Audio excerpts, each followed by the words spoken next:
Somebody please tell me what the is going on. I call it half-assed fighting.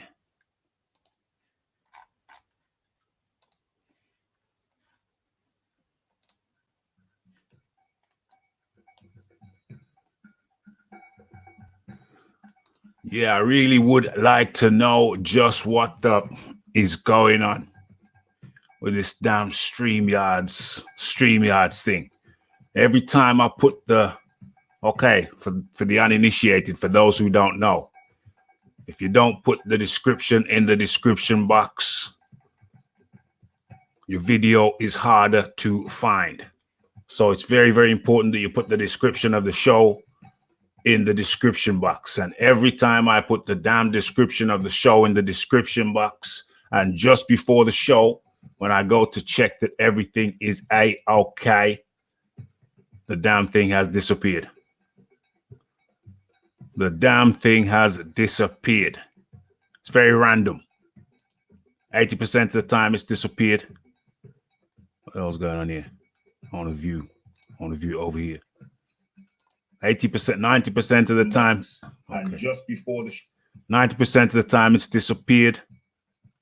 And on this occasion, look, scroll down in your description box and you will see ain't a damn thing there.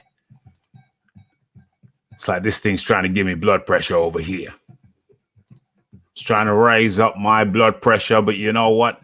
First things first, I'm going to take care of that right now as we speak. What's the point in doing something if you're not optimizing the damn thing? It's annoying, but I'll find a way to get around this. I'll just have to lob in the description for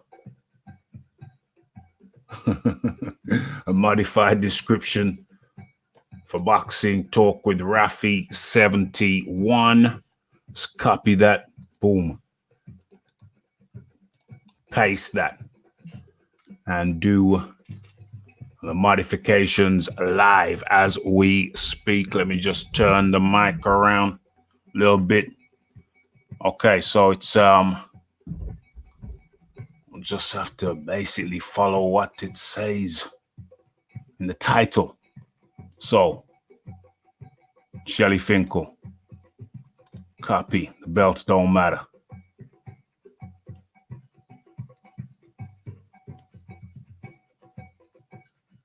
The belts don't matter.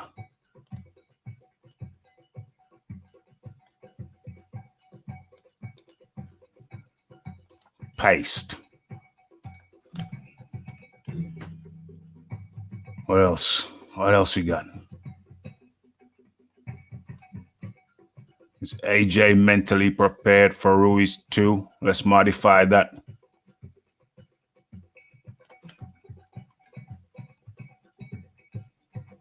So we got what we got.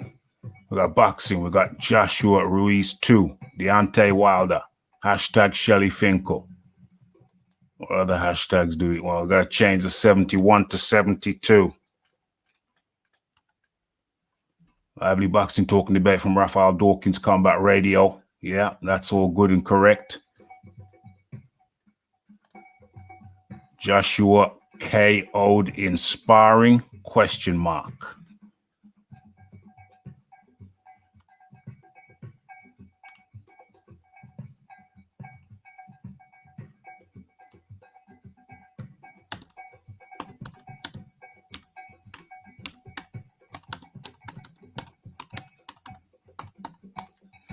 Joshua KO'd in sparring? Question mark. Yeah. Okay. I think that's enough to be getting on with. Yeah. Save. Okay. Everything else appears to be in order. Let me mute this over here. Okay. What else? Okay, we're looking good. I think we are in good shape. We're in good shape. Okay. What was that? Okay, 5 minutes to get everything in order. 5 things to get everything in order. And what have we here? What have we here? Who we got in that? Who? Okay, first and foremost, this is Boxing Talk with Raphie. If it's your first time here, this is where we discuss and chat up certain selected topics. And today, we're looking at a few of the topics are Shelly Finkle says the belts don't matter. That's one topic. Another one is AJ mentally prepared for Ruiz 2?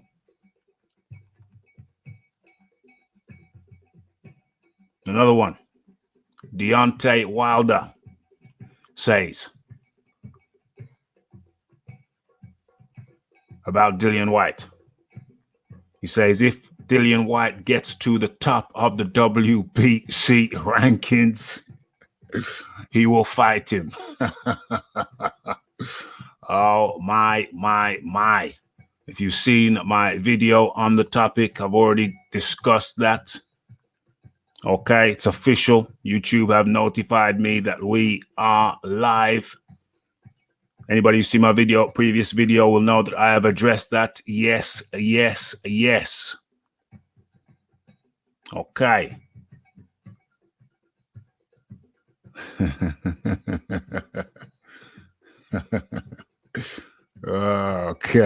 Okay. So let's get into it. First things first, let's do the roll call. Okay. Don ZB says AJ will get destroyed again. Oh, boy. Hey, let me just write this down before I forget it. Where's my uplighting? Where is my uplighting?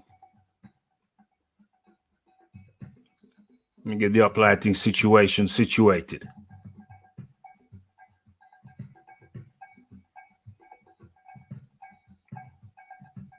Okay, so uplighting in effect. Right. So roll call. Roll call. So we have Don ZB in the building.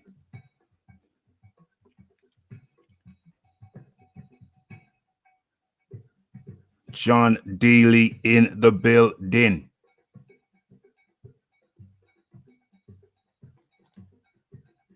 Make sure you smash that like buttons on entry, folks. Okay, that's me. Philip Carl Roberts in the building. Ruben Guerrero in the building. Buzz Lightyear. Rumors commence once again. Rumors of rumors. Rumors of rumors.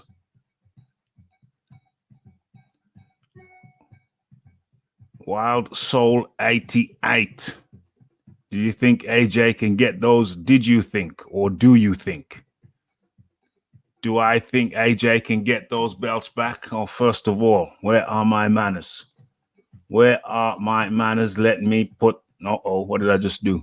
That's not right. What's going on there? Boom. Get out of there. Copy.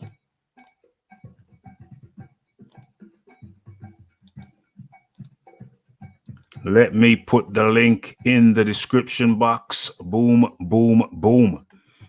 Where are we? Wild Soul 88. Do you think? I think you mean to say, do I think that AJ can get those belts back? Well, we're going to chop that up later in the show. But right about now, I would have to say it is a 50-50 fight. Could go either way. Obviously, I'm supporting the UK guy in this instance. I think You know, right about now, you have to look at where boxing started officially.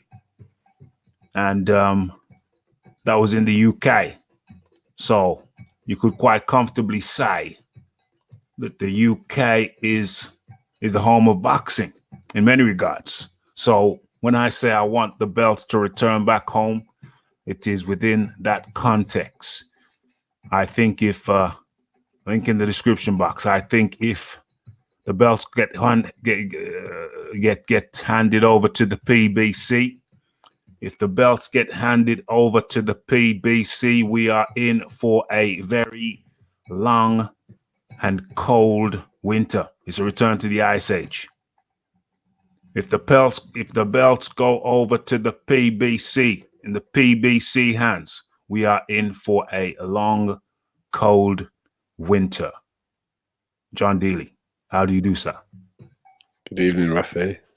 How you doing, John? You all right? Sounds like studio conditions over there, my friend. You can't even hear. You could hear a pin drop. That's excellent. That's good. It's good quality. The excitement's just electric, Raphie. We're in fight week. The nerves are here already. Wow. I don't want to imagine how no. I'm gonna need a commode. I'm gonna need a commode of the Raphie, do your pelvic floor exercises. I'm gonna have to borrow my aunt's commode. No, I hope it's not that bad. At the end of the day, life goes on either way. Life goes on. We're just gonna witness a chapter in history. I'm very disappointed that I won't be able to be there in person. Why is this thing tilted like that? I won't be able to be there in person, so that's unfortunate. But second best thing, we're gonna witness it live right here on Raphael Dawkins Combat Radio. Let me go a bit deeper into these comments. So that's the Wild Soul. Do you think AJ can get those belts back? Yes, I do. Yes, he can. But I mean, you know, I don't know what's going to happen in the future. Ultimately, we're just going to have to wait and see like anybody else. Well, Soldier, I heard AJ was rocked badly in sparring. His chin is done for. Rocked badly in sparring. Did you see that? Did you see a source for that, John? Did you see a source? Yeah, the only source for it is the same guy that broke it last time on World Boxing News. Okay, WBN. Yeah, they're not the most reliable source. No.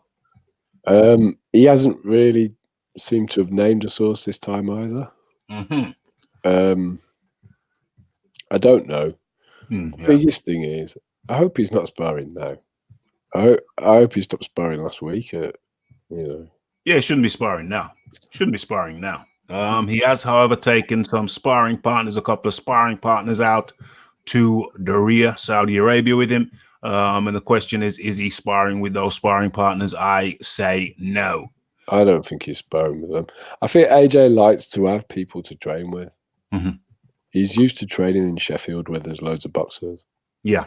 I think that he just likes whatever he's doing. He likes to be doing it with other people. Mm-hmm.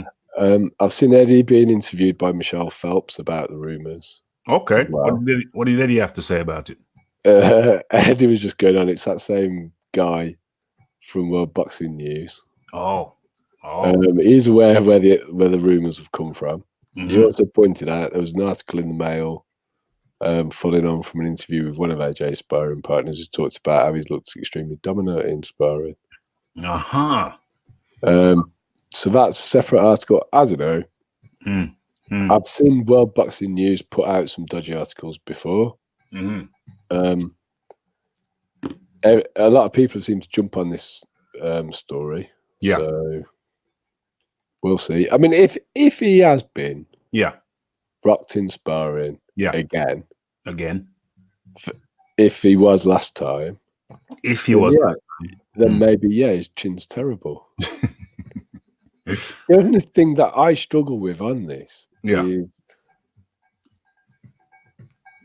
I can't tell you that Vladimir Klitschko punches harder than Deontay Wilder with the right hand.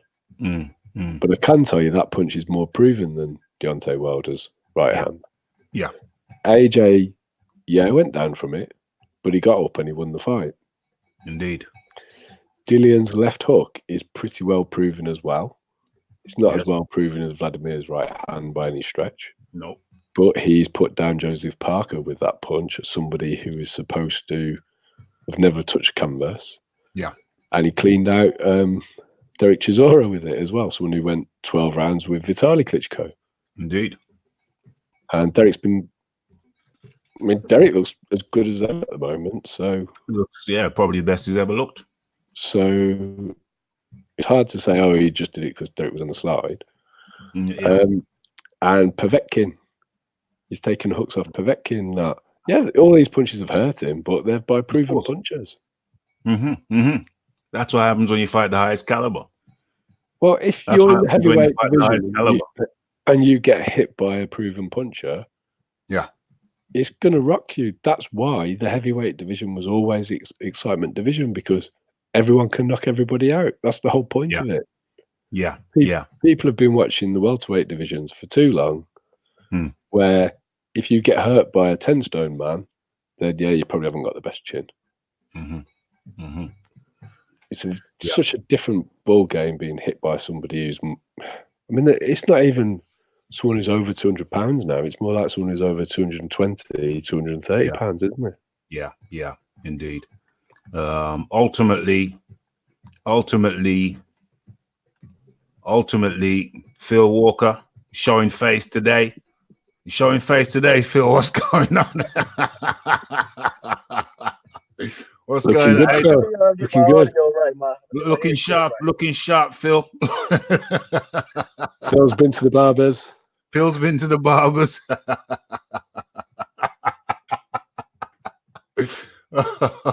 Okay. How you doing, Phil? Welcome in, Phil. Man, I'm doing all right, Raphael. I'm about to get my audio good on my headset real quick. I'm gonna chime right back in. Give me 1 second, brother. Okay, no problemo. So the question is, did AJ get rocked badly in sparring, as has been suggested by World Boxing News? As we know, World Boxing News is not the most reliable source at times. Of course, inevitably, from time to time, they come up with the goods, but many times they've just come up with stories which cannot be substantiated. AJ said he didn't get rocked or dropped by Joey DeWaco, but I got the impression he wasn't too happy with Joey DeWaco, because Joey DeWaco didn't come out and blatantly, he danced around the subject, made it seem, whilst he didn't say, yes, I dropped him, he didn't categorically close the door. He may have done it one time, but in another occasion he wouldn't. So it was a mixed messages, mixed signals were coming from Joey DeWaco. So I don't think Anthony Joshua was best pleased with him. Anthony Joshua's position was that you bring these guys in, treat them like family, and then they go and, spread false rumors or lie by omission. So I'm not sure that Joshua got badly rocked by Joey DeWaco at the time. I thought he had, but on reflection, looking back, after I heard Anthony Joshua say what he said,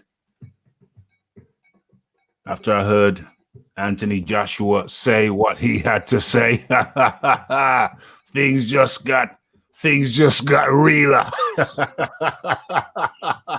Things just got realer.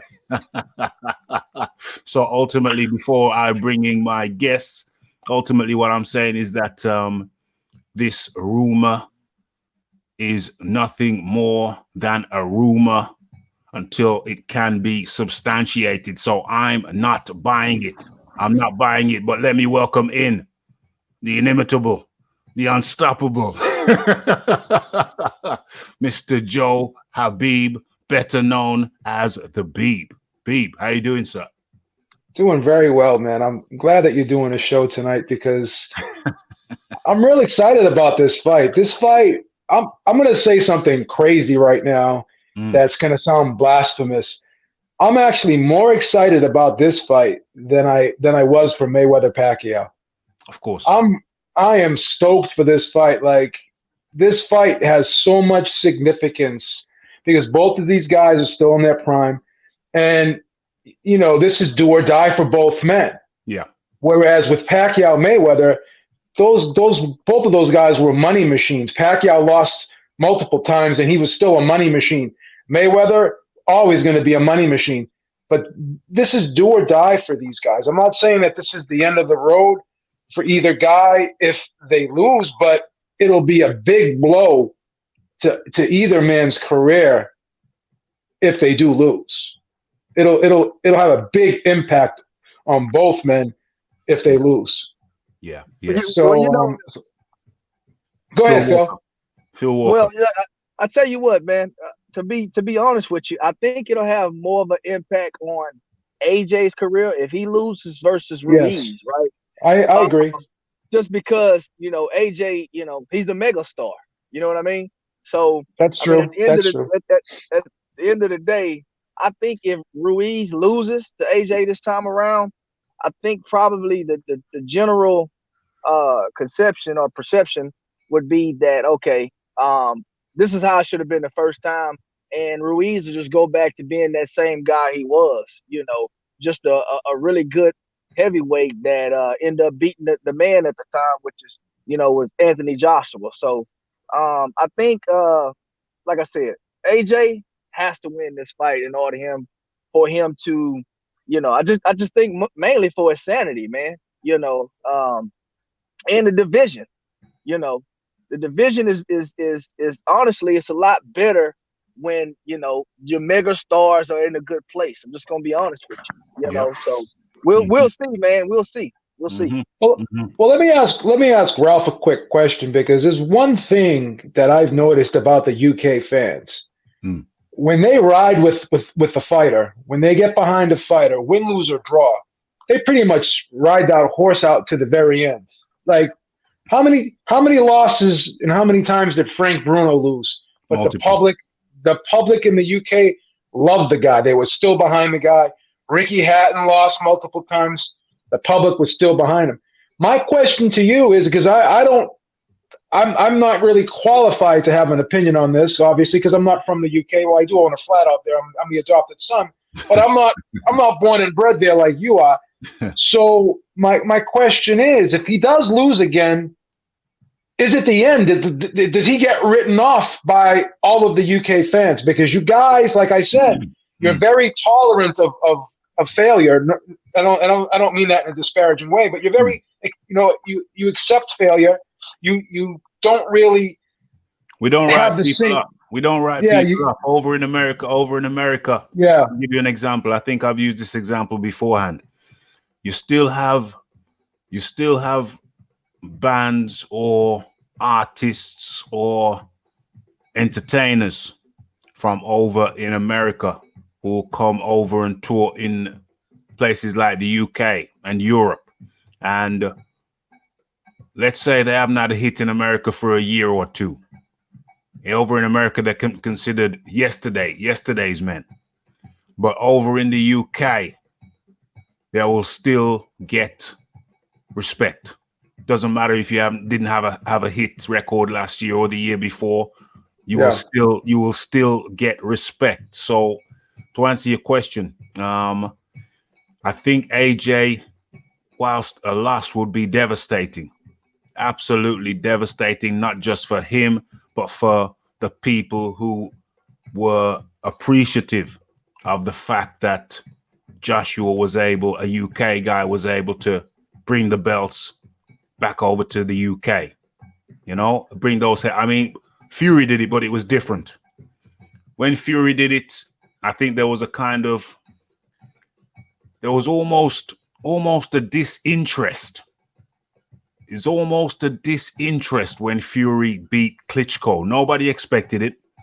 It wasn't a fight that was being particularly much talked about on the street. On the boxing forums, yes, but on the street, it wasn't like you'd go down to your local pub and say, oh, Fury's fighting Klitschko next week. Are you excited? Nothing. I didn't get nothing of that. I didn't sense no hype, no buzz. It was just my own view was, Fury's fighting Klitschko. To me, to be honest with you, two boring fighters. If I'm honest, just two boring fighters. So I think that's what it is, Raphie. I think they just was too. I think at the time, Fury just wasn't an exciting fighter. I agree with that.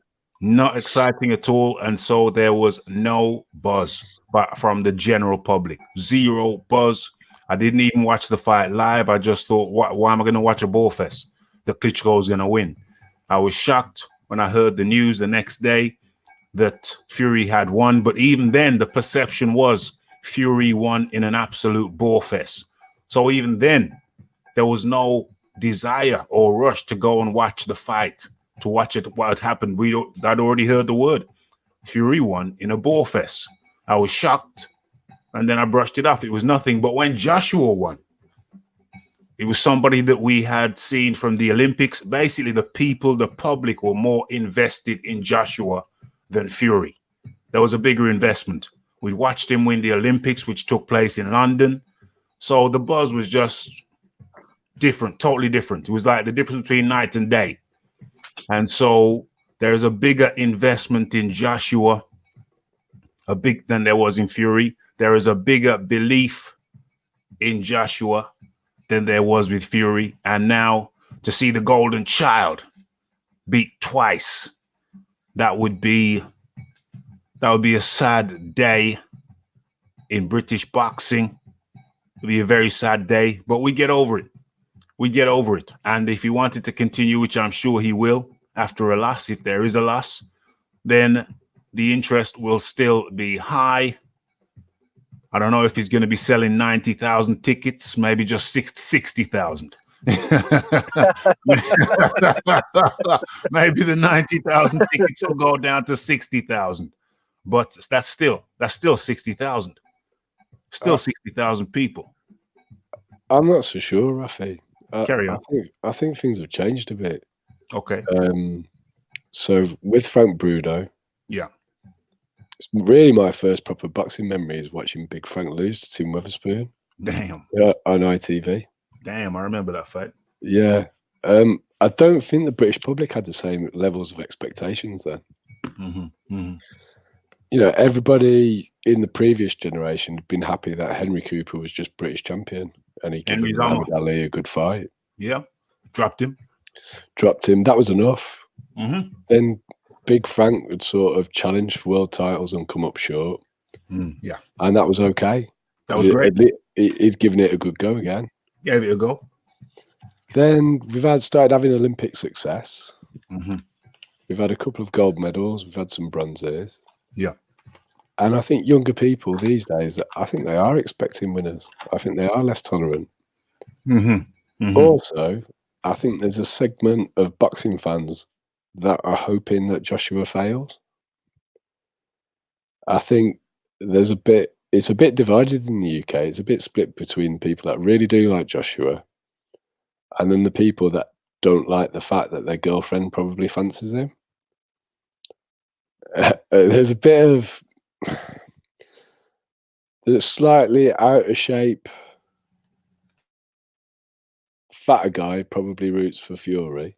Same people that probably liked Ricky. Yeah. Don't really like AJ because they don't like all his popularity. The British public can be quite anti-winner as well. There is an element of envy that exists around Joshua. There is definitely a level of envy that Joshua has that Frank Bruno didn't have. There's something about Joshua that rubs some haters the wrong way. So let me ask you something. Yeah. So and you know, again, we're talking about generational fighters, right? So yeah. When in Frank Bruno's generation, you know, of course, it was just, I mean, it was the support that he got was hardcore support. You understand what I'm saying? Because it wasn't all this social media that, you know, we're privileged to have today. You know, I think part of the reason why, I actually agree with you, John, to an extent, honestly, because I think a lot of, because AJ's such a big star, I think his popularity goes beyond just the UK, of course, for guys who really pay attention to boxing. And I think partially that reason is why a lot of his hate comes from his popularity and people also outside of the UK, right? So, I mean, what do you think? I think a lot of that has to do with just his exposure at this point in his career as far as social media is concerned. Well, it's okay to look good, but it's not okay to look really, really good. You know what I'm saying? Frank Bruno, I mean, there's an element of people who saw him that I guess would have caricatured him as, you know, some kind of bumbling type of character. You know, he tried not to look too intelligent. He had his little catchphrases, you know. What was the catchphrase? Something, Harry. You know what I mean, Harry? You know what I mean, Harry? You know what I mean, Harry? And so he played a little bit of a part of a caricature. I know there were some black folk who had issues with Frank Bruno, like he was playing the humble, subservient character. We go in a little bit deep here. The humble, subservient character, and Joshua doesn't do that. Joshua doesn't play the subservient cat. Friendly, yes. Affable, yes. But also, you know, very proud man. Whereas Bruno was more, or gave the impression of being more self-effacing. So it was a bit like what Americans would call an Uncle Tom, wasn't he? Really? Well, he was considered. He was considered. Let's not mince words. He was considered, Frank initially was considered a bit of an Uncle Tom, or Uncle Tom-ish. There was an element of that some people perceived as being Uncle Tom-ish, trying to play down any intelligence that he had or has, tried to play that down, the subservient character, the you know what I mean, Harry, the catchphrase, you know what I mean, Harry, just the subservient type of humble type of self-effacing type of character. Anthony Joshua is not that. Anthony Joshua is connected to his African roots by his parents, so he's UK, but some people in the UK say he's African. So let's not get it twisted. There is an element of haters in the UK. There is for Joshua. There is no doubt about it. There are some people who were on this channel I know they were jumping up and down on their beds like a trampoline when Joshua lost.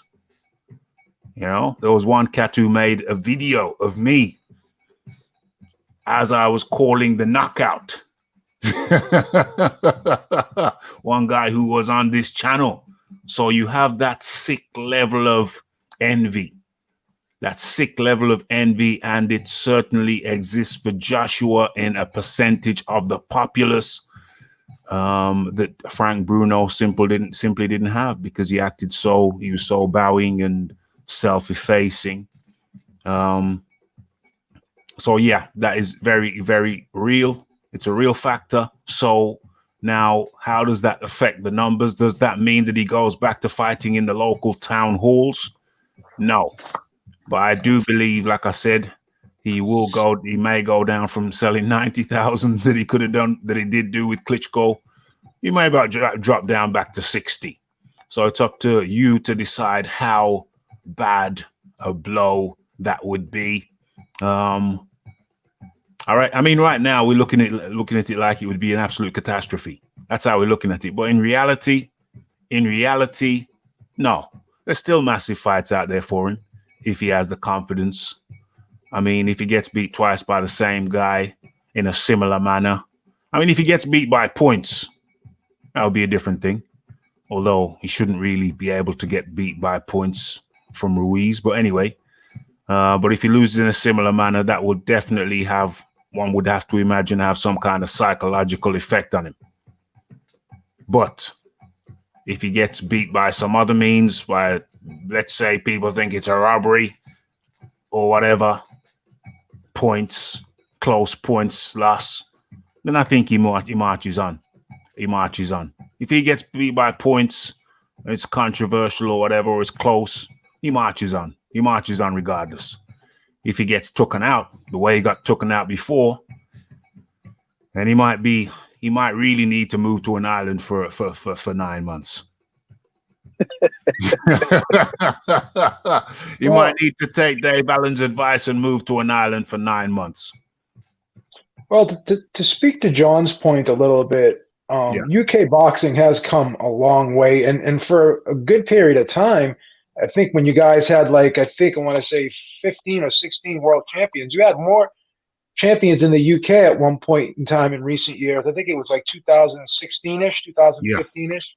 Yeah. Well, you guys had more champions than the Americans. Yes. And now it's kind of taken a hit recently, but you still have a significant amount of world champions. So the times have changed in terms of how far ahead and how much UK boxing has advanced over the years. It's like night and day when you look at UK boxing today as opposed to Frank Bruno's time, because I mean a lot of American fans, because of the internet, like Phil said, and because of the social media and because of YouTube, a lot of Americans know these UK boxers now, whereas before they didn't have access to them. So I think the game has changed. So that's something that I didn't really think about. But regardless of that, AJ did lose, and he lost pretty badly. But I'm sure that there's some people that jumped off the bandwagon, but there's still a large conglomerate of UK fans that are still behind him. Right. Like if he was American and he lost that way, everyone would have jumped off the ship. I mean, he would have been an island unto himself. Well, let me comment on that. I tell you what, right?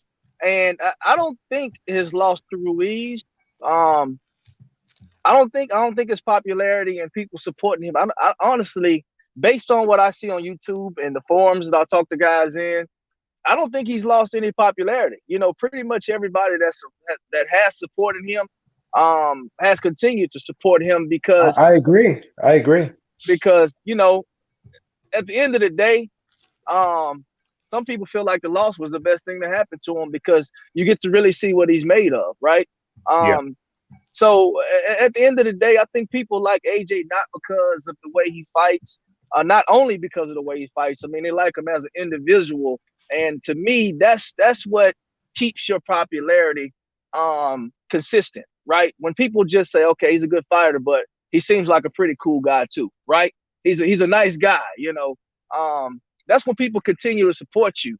Not like a guy like, prime example, kind of like an Adrian Broner, right? I was about to say Adrian Broner. Adrian Broner, let's be honest, right? I mean, Adrian Broner right now, to me, is probably the biggest crook in boxing, okay? Because his last 4 fights, he has, 1 win, a draw, and a loss.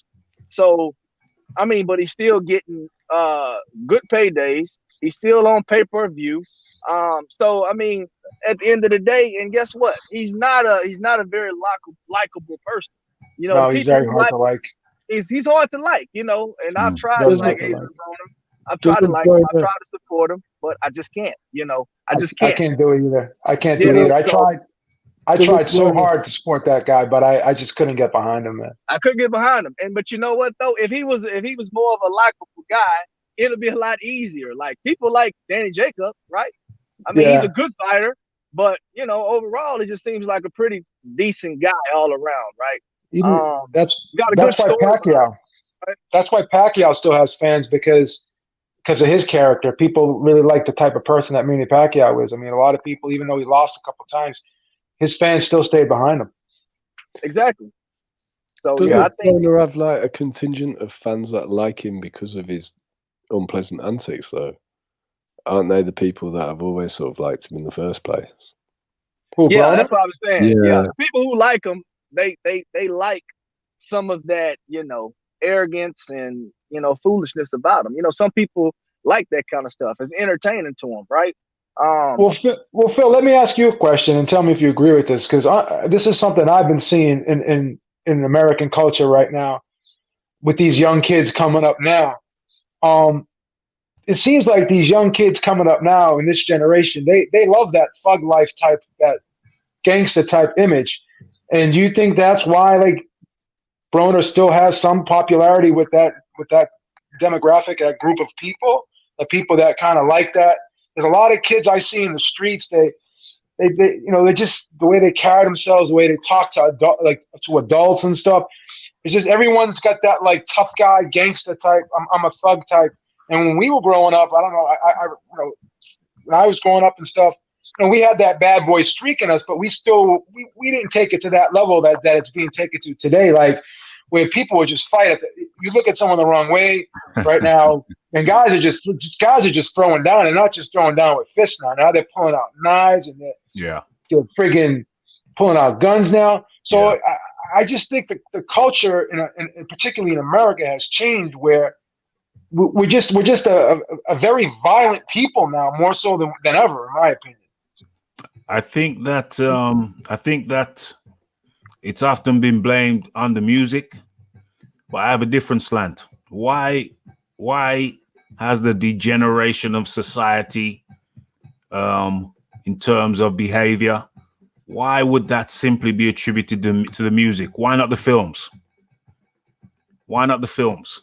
We accept these gangster films, and it's all good. Goodfellas is all good, beating people with lead pipes, shooting them, burying them, shooting them for nothing. The decline in conduct can be mirrored equally by what we see in the movies, but the movies seem to be exempt, and the music always seems to get the blame. Well, when you go on the internet and you see like you see TMZ and you see like World Star Hip Hop, and they're celebrating and making fun of the violence, like they're trying to normalize it, and people are looking at this and all the hits it's getting, and then you go down and you look at the comments and all the LOLs, and people think this stuff is funny. They think this stuff is entertaining, and it's gotten to a point where it's being normalized, and I think that this shock value type culture that we're in right now, it's kind of scary if you ask me. Yeah, it's kind of crazy. It's not just in the US. I mean, everywhere is influenced by, but I think a lot of the influence does come from the US. A lot of the influence does come from the US. The ill behavior, people like to emulate that which, some people like to emulate that which is good, and some people like to emulate that which is bad. Look at the saggy, wearing the jeans saggy. That came from the US, but yeah, you'll find that everywhere. You know what I'm saying? Fortunately, that craze has died out around here. But yeah, the US is very influential, and I think sometimes for the good, and unfortunately more so for the bad. But well, to add to it, to answer the question. Yeah. Let me say this right here. So I don't know how old you guys are, but I have a brother that's in his mid-40s, right?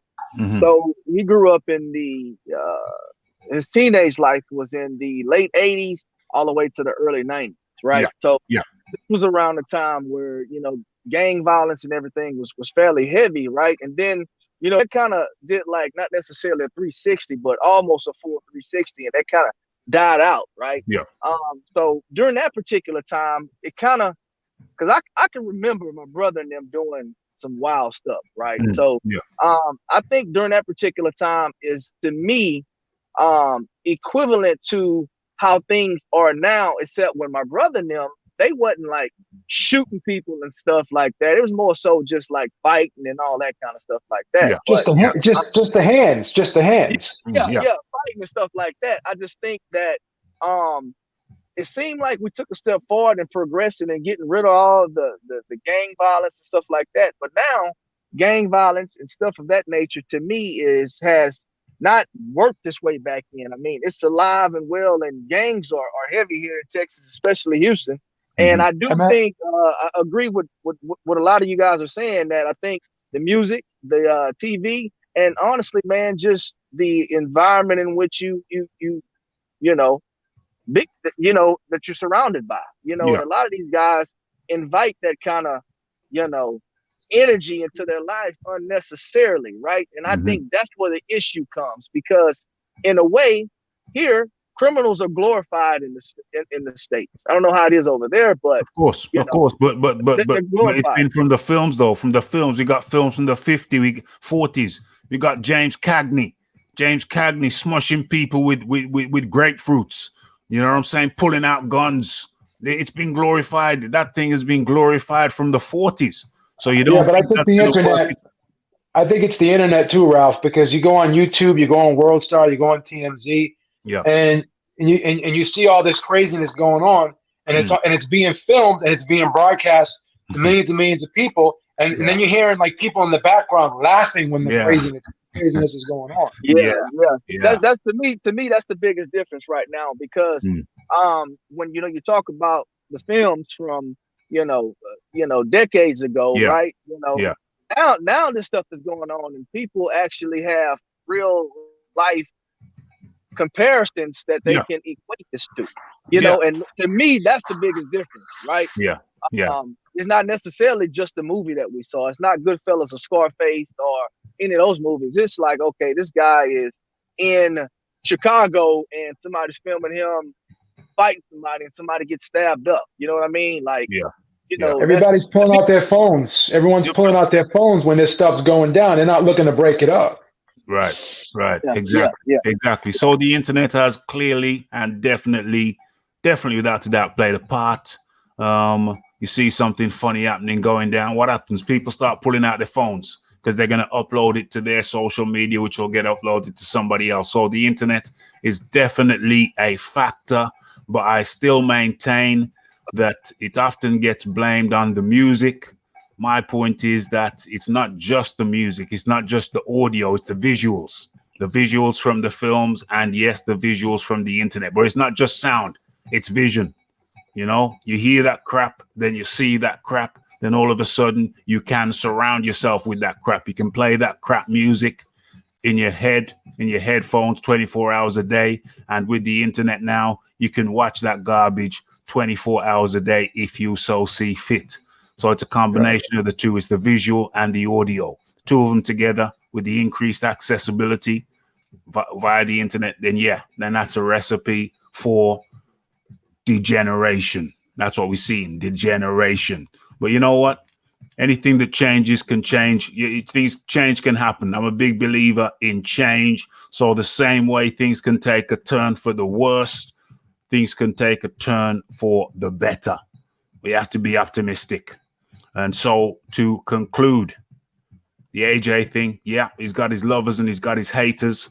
But I think he will still be, he's still going to be buoyant, even with a loss. It's going to be a bigger hit second time around because everybody can write off the first loss, but the second one will be a tougher pill to swallow.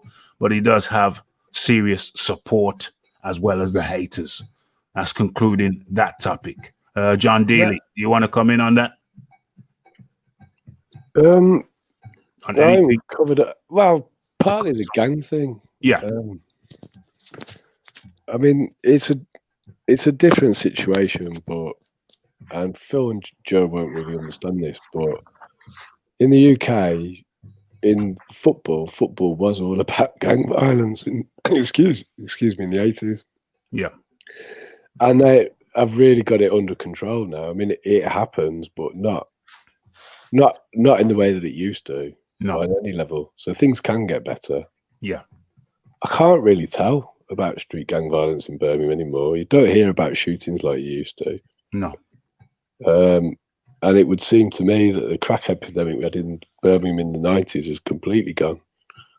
I mean, people used to get shot in the street in Highgate, and they're doing it up now. So just to add a good point made by, where am I? Where did I see it? I saw it. Just to make a good point by Nicole BT. Good to have you in here, Nicole. It died out. A lot of it died out. I know in Birmingham, which there was a lot of gang activity, shootings and what have you. A lot of it died out because people started getting 30-year jail sentences. Gunmen started getting 30-year jail sentences. And that took a lot of people who were engaged in that kind of thing off the street. Oh, back to you, John. Yeah, I mean, we're just so much stricter on gun offences in America anyway. Yeah. It's just really different. As for AJ surviving it, I think I think if he wants to carry on, I think he can rebuild himself, and yeah, I think he'll continue to have a career. Mm-hmm. How big it'll be, again, it depends. I don't think he can lose on points because I think he'll get a dodgy decision if he goes to points. Maybe, yeah, maybe the bigger economic entity often gets the nod. Yeah, I think if it goes to points, he wins fairly or unfairly, to be honest. Mm-hmm. If it gets knocked about the ring like he did last time, that's going to be difficult to recover from. Yeah, for himself. Yeah, his own self-belief. Yeah. If it goes down like it did the last time, then that would be difficult for him. I would imagine it'd be difficult for him personally.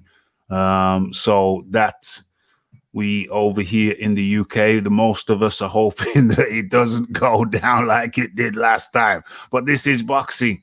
You never ever know. You never ever know. Are the UK fans a little bit worried? Yeah, I think so. Yeah, I think so. I'm worried. You worried, John? I'm nervous. Yeah, but I really support him. So Yeah. I'm quite biased. I'm not going to pretend otherwise. Yeah. You see, if I believe that there were external factors, external reasons were a prime driving motivator behind what happened. I believe the external to boxing, external from the ring, distractions, being distracted. You know, first you're fighting one guy, Miller, then you're fighting Ortiz. He said he'd step in at the drop of a hat if Miller dropped out. Then that's not happening. Now you're fighting the third guy, Ruiz. You're fighting the third guy. I just think he was distracted. I think he was distracted. There's a lot of talk about Deontay Wilder, and moves us into our next. So we're going to move us into our next subject. There's a lot of talk about Deontay Wilder, and I think I think focus is one of the prime things in sport. Just being focused, and I think with all the talk of Wilder, Miller dropping out, Ortiz dropping out, then facing Ruiz, I just think he was distracted. I just think he took his eye off the ball. He wasn't focused. And that was a primary driver behind what happened. Now, if that same thing happens again, which I severely doubt, then that would just throw all the balls up in the air. I wouldn't know what to think if that happened. That would be madness. But I don't see it happening that way. If he wins, no problem. If he loses honorably, not too much of a problem. If he loses like he lost the first time, then that would be crazy. But unless anybody's got anything to add, we are then now slipping into our next topic. Anything that anybody needs to add on that? I just got one question. Yeah. What did you guys think of the gloves are off quote that Joshua said when he said that he was screaming to his team that if he keeps going this way that he could lose? Do you think that he should have probably kept that under wraps and kept that to himself, or do you think it was appropriate for him to reveal that and volunteer that to the public? Because basically what I took from that is he's basically, number one, threw his team under the bus, because he was basically saying that what was going on in training, he wasn't happy with it. And he didn't think that it was the right way of him being trained, and he wasn't progressing properly, and he was actually possibly declining, and he was contemplating losing. So number one, I think he threw his team under the bus, and number two, it seemed as though he had an issue with his confidence, possibly. So do you think that the issue with his team and the issue with confidence is still lingering in preparation for this fight? Who want to go first on that? Go on, Raphie. Well, what I took from it was that he was saying what a lot of people have been saying, that he needs to round out his skills. There's certain skills he doesn't have. He doesn't have a parry. What's the other glaring thing? Oh yeah, the clinch game. He doesn't have a parry, and his clinch game is almost non-existent. And so those are just two examples of things that he needed to work on, to broaden out his skills. And I think, to me, it was just an acknowledgement that he knew that. And did he throw his team under the bus a little bit? I think he did a little bit. But not in a malicious way.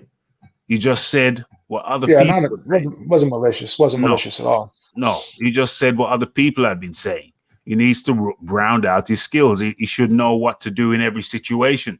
We talked about that before. He should know what to do in every situation. But that's why I come back to Lennox Lewis. Lennox Lewis said it. Lennox Lewis said, I'll go with that by the English schooling system. We have infant school, comprehensive. Comprehensive school. Infant school is from 5 to whatever, 8, 9, 10. And comprehensive is from 10 to comprehensive or grammar is from 11 to 16. And then you can stay on 16, 17, 18, go on to college and university at 18 or 19 or whatever, 18, 19, 20. That's the school system. So he said, Lennox Lewis says, you graduate from your infant school. I'm just translating it into the English system. Infant school, junior school, comprehensive, and then university. And at each stage, you have a professor or a tutor or a guide at each different stage. And I am an ardent and fervent believer in that system. All AJ said to me was that, Lennox Lewis was right. But as we know, he's got one of Lennox's guys in. One of the guys who worked with Lennox, he's drafted him in. So to me, it's just an acknowledgement that, Lennox was right. You do need to graduate your instructor as you graduate in the game, in my opinion. But AJ's so tied with Robert McCracken. Robert McCracken basically spoke up for him when he had his drug selling, his weed selling conviction. Spoke up for him. They were going to kick him off the team. Robert McCracken went to bat for him, kept him in the Olympic team. And so effectively, Robert McCracken, he made what we see now possible. The multi-millionaire Anthony Joshua, without Robert McCracken, that may not have happened. John Dealey. Well, I definitely think that's true. I mean, there was pressure to take AJ off the team, and Rob stuck up for him, which is why he's got his loyalty now. Yeah. I think AJ is a bit of a perfectionist. I think he knows he's got errors, glaring gaps in his armory. Yeah. And I think he's quite an honest guy, so he'll just come out and say what he thinks. Mm-hmm. Mm-hmm. The other thing he needs to learn to defend is how to defend the left hook. That's what got him into trouble on multiple occasions. Right. Including last time out. Yeah. I didn't really take it as him throwing his team under the bus because he's stuck with them when there was a lot of pressure for him to leave. Mm. So I think they're going to just be the team for his career, rightly or wrongly. Yeah. And they've got a level of trust where he can say negatives. It doesn't always have to be positive in front of the media. Yeah. It's much more of a warts and all approach. Yeah. When he was spoken, one of the interviews he's done where he's been asked about having other people in the camp, he's actually said Rob wants to get better. Rob's trying to learn to be a better coach. Okay. That's why we bring in other people. But I just think it's a cultural difference here. In the UK, you can say these things, you can show weakness. Yeah.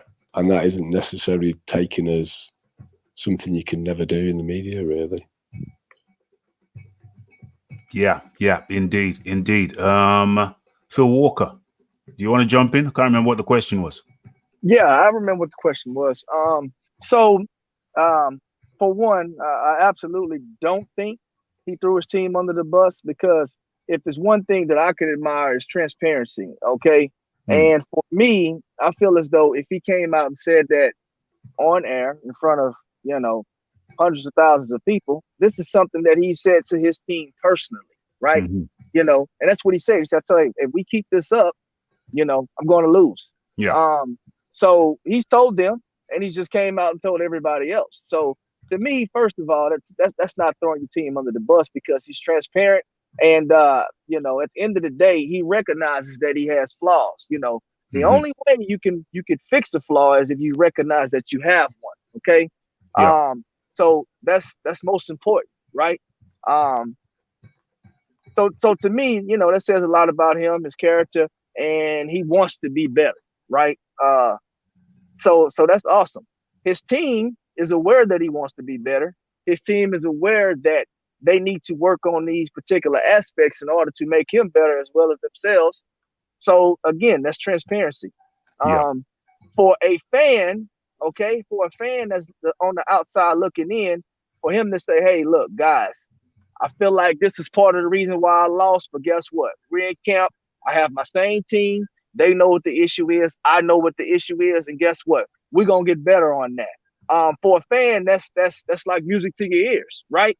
When you hear a fighter that you like come out and express that to you and say, hey, look, I know why I lost. This could be part of the reason, and we're going to work on that. So again, that's transparency. You got to respect that. So for me, no, he's not throwing his team under the bus. He's being transparent with his trainer, himself, and most importantly, the driving force, which is the fans. So at the end of the day, you got to admire that. 110%. Okie dokie. So I think we've dissected the knockdown rumor. Only to say, is there anything to say? Did you didn't speak on it? Did you speak about the knockdown rumor, Beeb? No, I didn't. But I don't really put much stock in a lot of what WBN puts out there. With all due respect, I mean they put, when you write a story about a rumor, it's not even worth putting it out if you don't have any type of information to back up that rumor. There's no evidence. There's nothing. Right. It's just basically, I could sit there and say that I saw a pink elephant on my roof yesterday. That's a rumor, but are you going to believe it just because I said it? So WBN they don't know who they come out and say that he's getting beat up in sparring. They're not telling you who's doing it. Just like they already lost their credibility with the last time when they did this, because they mentioned a sparring partner that I believe wasn't even in the camp or he didn't even, he wasn't there, and they're saying that he knocked down AJ Joey the last time. No, but there was a guy. Yeah, there was another guy before Joey DeWaco. Yeah, that's right. They mentioned the other guy. That's right. You're right. Yeah, I reported on that. So then they go. So now they're just using the process of elimination. They said, Joey was Joey DeWaco. You know what I mean? So they already screwed up. They already screwed up the other time, and they just threw Joey DeWaco's name out there, and he was confronted about it, and he didn't confirm or deny it. So the reason why he didn't confirm or deny it was he's probably liked the attention. Yeah. And so that peed AJ off. That peed AJ off, because AJ said, like I said before, AJ said, you bring these people in, you treat them like family, and then they make up stories about you. Because he didn't confirm or deny it, it kind of gave the story fuel. If he tried to leave it open-ended, leave it open-ended so he can get his 15 minutes of fame in the whole situation, which was inappropriate on his behalf. It was highly inappropriate. But now, first and foremost, welcome to Big Boys Boxing. How you doing, Big Boys? Not too bad. Howdy, y'all. Hope you're all doing well. Absolutely fine. Absolutely. Yeah. Okay, so we're going to move on. We're going to start the new topic now, because we deeply went into that one. So, can I just touch on that one before we change? Yeah. If you got some opinion on it, jump on, man. Jump on. Joey DeWaco was paid to be in sparring camp. He's also paid to keep his mouth shut, isn't he? Yeah. So it was in his best interest to neither confirm nor deny anything. But it would have been in Anthony Joshua's best interest if he'd have come out and denied it, as Joshua says it didn't happen. Of course, but then he still would have been breaching his contract, wouldn't he? Well, he would have been a breach. It'd have been a breach of contract in an extent, but it would have been a positive breach of contract. If you hire a boy, hold on, Beep, you're coming after me. If you hire a guy to come and mow your lawn, and then he mows your lawn, and then he gets the weeds, the little cracks on your paving stones, in between your paving stones. He mows the lawn, and he gets the weeds out between the cracks in the paving stones of your drive, and he doesn't charge you extra. That's a breach of contract, because you didn't employ him to get the weeds out, the cracks in your paving stones. So, but that's a positive breach of contract, one that you would be happy with. Agreed. Yeah, agreed. So there can be positive breaches of contracts and negative breaches of contracts. A positive breach of contract is one that makes the employer happy. A negative breach of contract, one that makes the employer unhappy. So I think if he'd have come out and said, which is what Joshua says, it didn't happen, come out and said, no, it didn't happen, that would have been a breach of contract, yes, but a positive one. Well, here's a couple of things, Ralph. Yeah. Number one, when you're invited into the camp, you become part of the team. Yeah. So when you're part of the team, you're supposed to support the team. Number one. You're supposed to do what's best for the team. 100%. Number two, we don't know if this guy signed a non-disclosure agreement. We don't know that. That's number two. And number three, if he did sign a non-disclosure agreement, you know what he's supposed to say? Well, what happens in sparring stays in sparring. I don't really want to talk about that. No comment.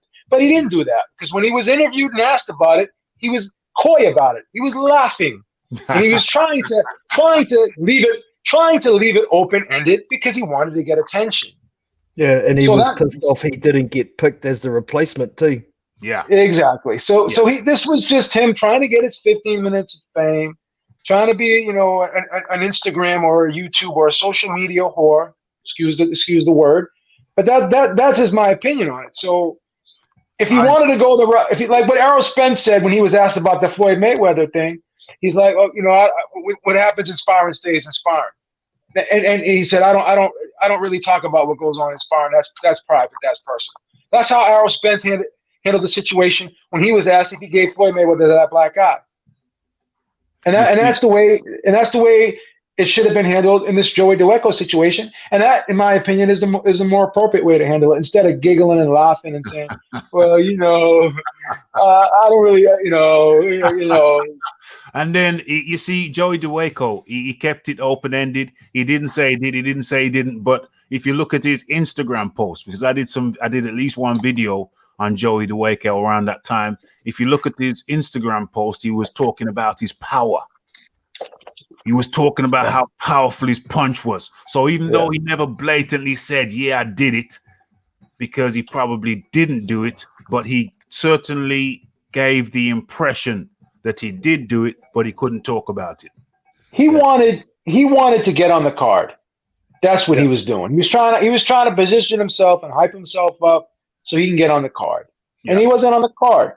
So then when he realized that they didn't put him on the card, then he said, you know what, I'm gonna go even harder with this.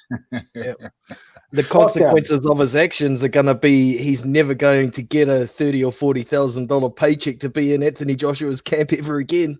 So there you go. And not for nothing, boxing's a hard sport. We all know that, right? Yeah. But when you're in camp like that and you're sparring with the headgear on and the big gloves, that's kind of a good position to be in. That's like easy money, so to speak, because you're only doing like 15 minutes worth of work, maybe 15, 20 minutes worth of work, and you're getting paid pretty big money to do that. Yeah. As opposed to fighting a 12-round fight with no headgear on and small gloves, and you could possibly get your head knocked off. You know? It's a good gig. It's a good gig to have. It's a good gig. It's a good gig for a boxer, so to speak. Yes. Because nothing a boxer does is easy. Don't get me wrong. But in terms of being in a decent position in context to what the sport of boxing, that's a pretty decent job to have. Yes, indeed. So I think everybody there has chopped that one up. We move on to the next topic. Let me see how I've written it on the topic sheet. Okay, so we can go one of two ways. We can go the Shelly Finkle route, or we can go the Deontay Wilder route. I think we're gonna go. My instincts say go the Shelly Wilder route, Shelly Finkle route. Okay, so Shelly Finkle, in his interview with the Boxing Voice, when asked about an undisputed fight with Anthony Joshua an undisputed fight with Anthony Joshua if he wins. When asked about that, Anthony Joshua v. Wilder, when asked about that, Shelly Finkle said, well, what did he say? He said, well, if Ruiz wins, then he expects that the WBO belt will break away. But if Joshua wins, then he expects that they will be able to come up with some agreement. Matchroom DAZN will be able to come up with some agreement. And so he does envisage the possibility of the two fighting for undisputed. However, he went on to say that they would also fight Ruiz for undisputed, but he also had to acknowledge that that possibly wouldn't be for undisputed because the WBO belt would most likely be broken away if Andy Ruiz wins. And so ultimately, what he said was that undisputed doesn't really have to have all the belts on the line, because whoever wins between Joshua and Wilder would be considered and acknowledged the undisputed. So in a sense, undisputed doesn't necessarily have to be for all of the belts. It doesn't have to be all of the belts. Those were Shelly Finkle's words on the Boxing Voice. So what I take from that is that Shelly Finkle has blatantly implied, suggested that undisputed, as we know it, is not overly important to them. More important is the perception of undisputed. John Daly. I just can't agree with that, but I can see why Shelly's saying it. Yeah.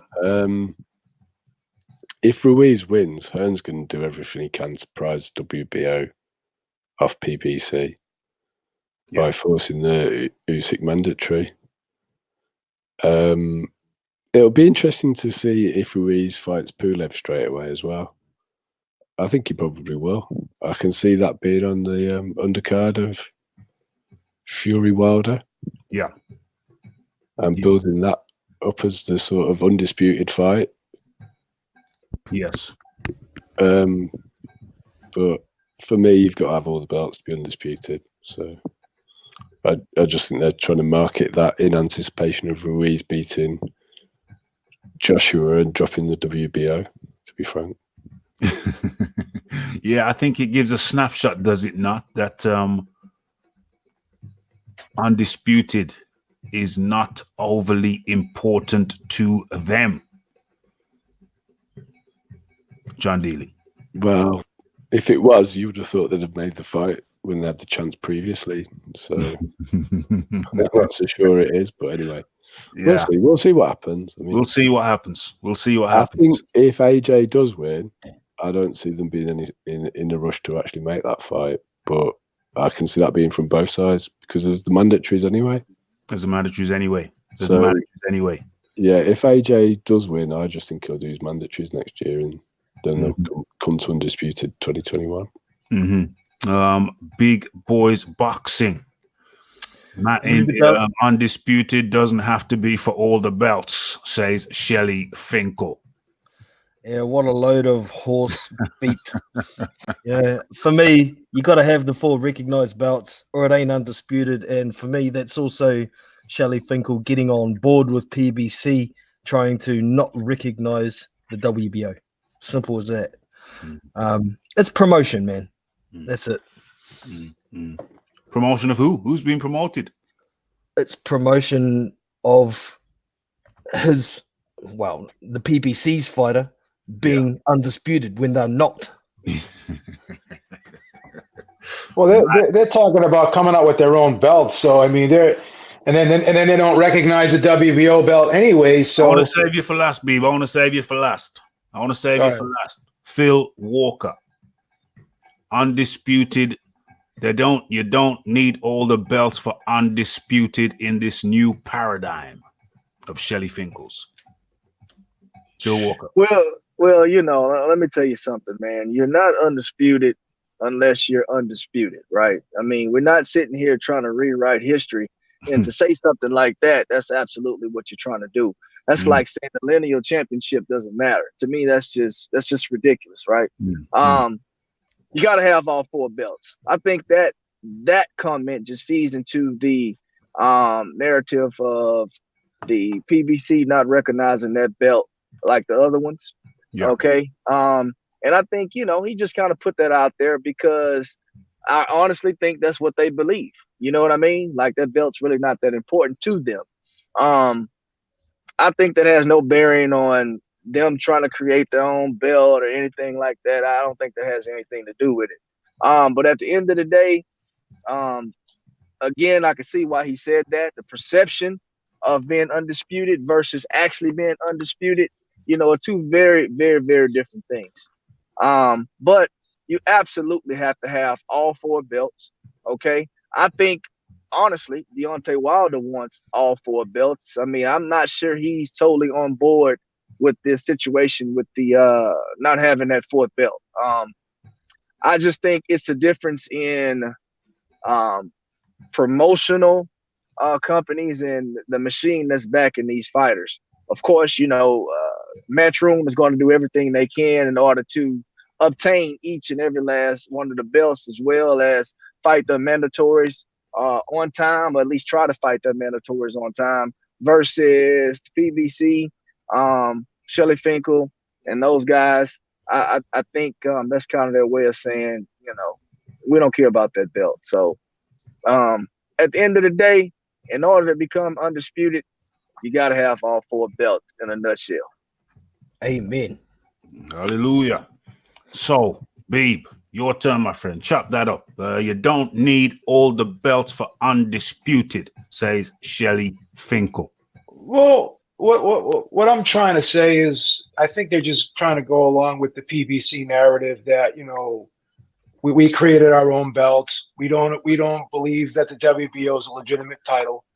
So what they're trying to say is they're trying to make it seem as though like their fighters are the stars and they don't need the belts, basically. That's the perception. That's what the message that they're trying to send, in my opinion. That's what I take away from that. You're creating your own belts. Why would you create your own belts when there's already belts out there? There's already 4 sanctioning bodies. Or if you want to count the IBO, there's 4. So there's already 4 sanctioning bodies. So you're going to create another belt.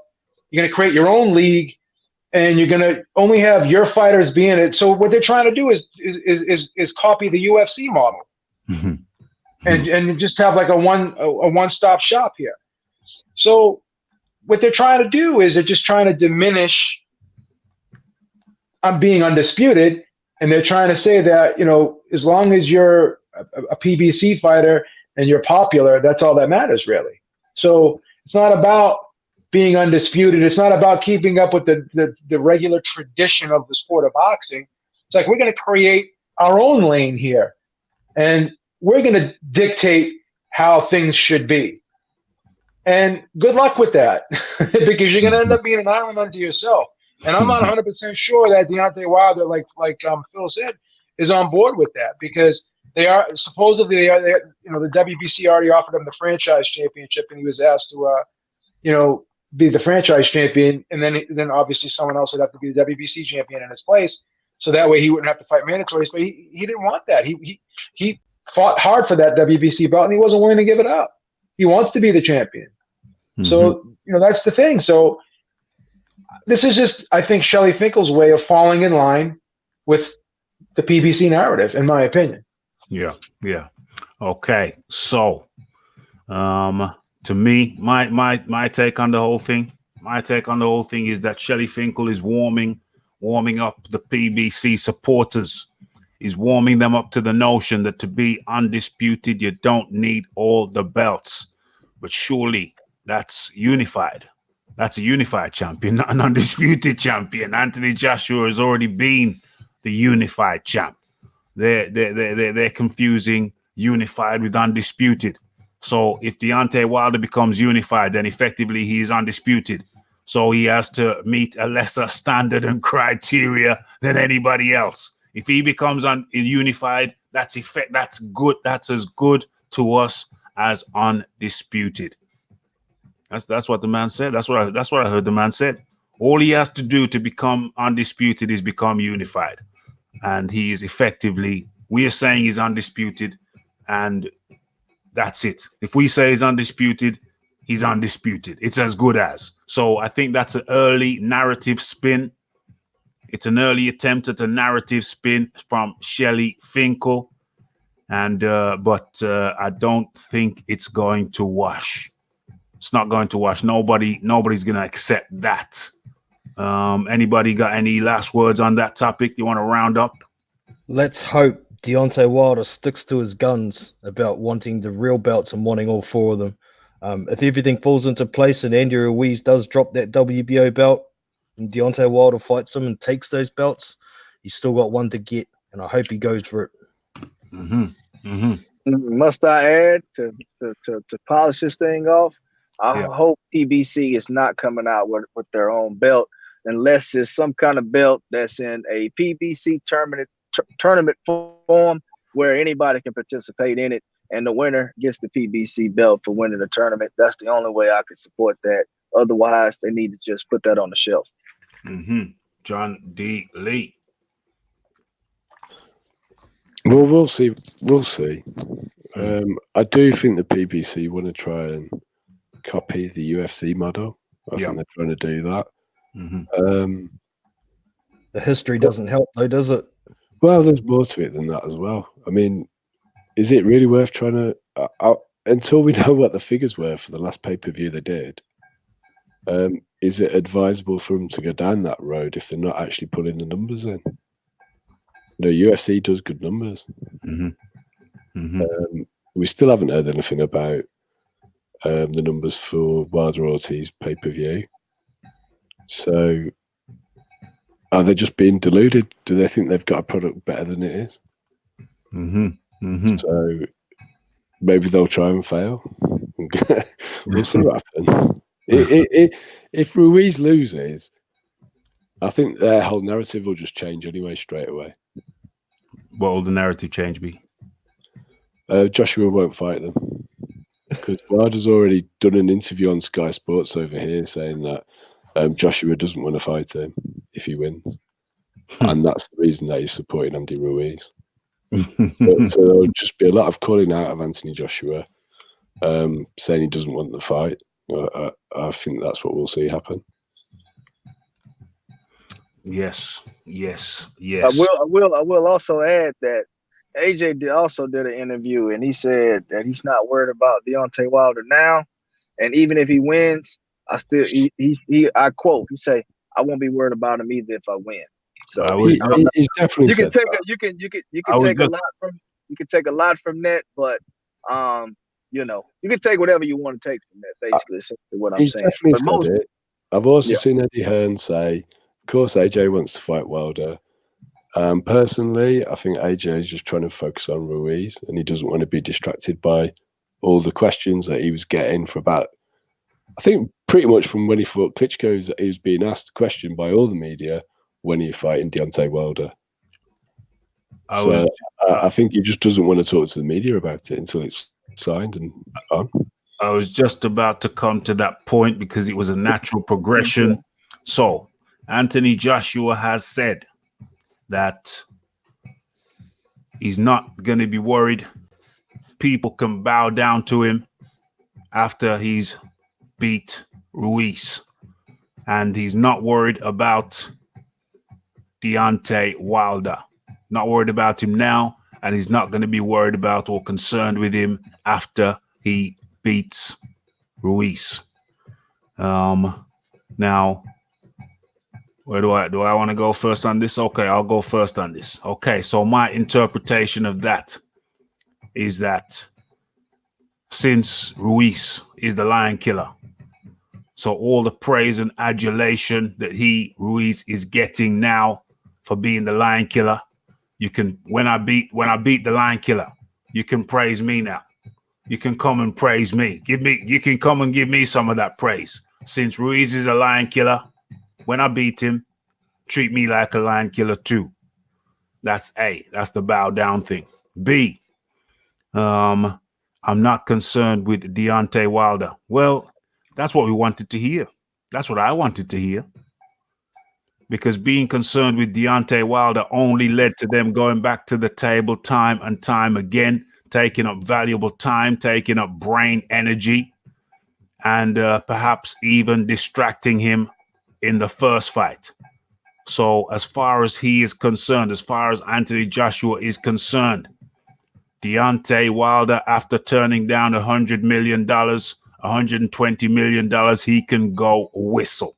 If he wants it, if he wants anything, yeah, if he wants that cup of sugar, if he's the neighbor who wants that cup of sugar, he can come and ask for it. The contract is on the table. You can come back and ask if it's still possible.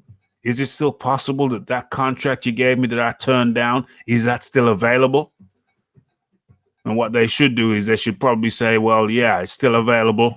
You've wasted some time, so there's 10% off.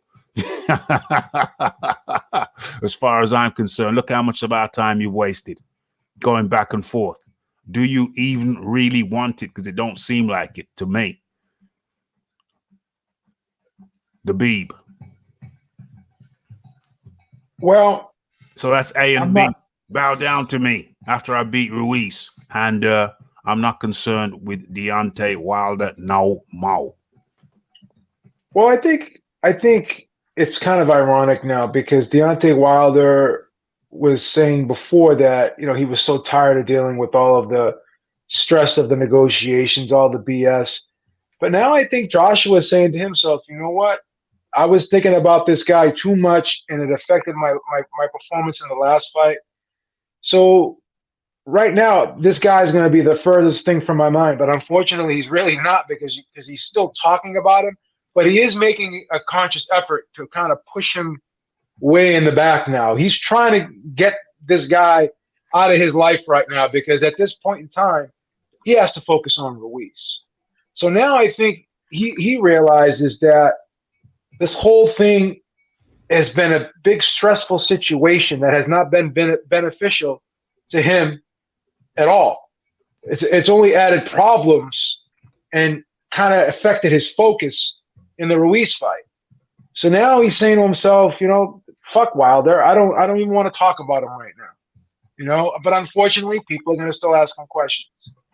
And he's going to have to answer the questions. And I kind of like the way he's handling this now because now he's just saying, I'm not worried about Wilder. I'm not even going to think about Wilder. So, I agree with him, and I think he's doing the right thing. But at the end of the day, if he does beat Ruiz, there's going to be a monumental amount of pressure for him to fight Wilder. And, that's going to be worse. The pressure that he's going to get for not fighting Wilder is going to be worse than any pressure he's ever suffered before, in my opinion, if he beats Ruiz. Mm-hmm. Well, you see, I think that people can see clearly the worm turned, and people could see that when Wilder turned down the 100 mil, 120 mil, I think that was a turning point. That was a big turning point, certainly over here, I believe, in people's perception. People thought Joshua was the one who was being a little bit stingy with the string, with the purse string. And then after the 100 mil offer, I think perception changed big time. That's just my take on it. Anyway, we're going over to Big Boys Boxing. A, and B. A, bow down and kiss my feet when I beat Ruiz. If he's the lion killer, I kill the lion killer. A. And B. What was B? What was B? Wilder. Not worried about Wilder. Yeah, not worried about Wilder. There you go. Yeah, the first part, speaking confidently, that's good. I hope it doesn't mean he's looking past Ruiz, but I don't think he is. I think he pretty much learnt his lesson the first time around about that. So yeah, that's just a bit of self-promotion if he wins. Rather than saying if, he's saying when, which is confidence. That's good.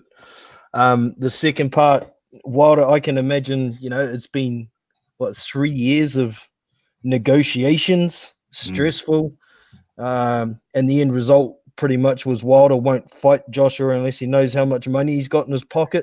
He wants half of that. Well, that's not how it works. You get offered a deal, you can negotiate the deal you get, but you don't get to find out how much your opponent's got in his pocket. That's not how it works. So it's been a stressful situation for both Wilder and Anthony Joshua.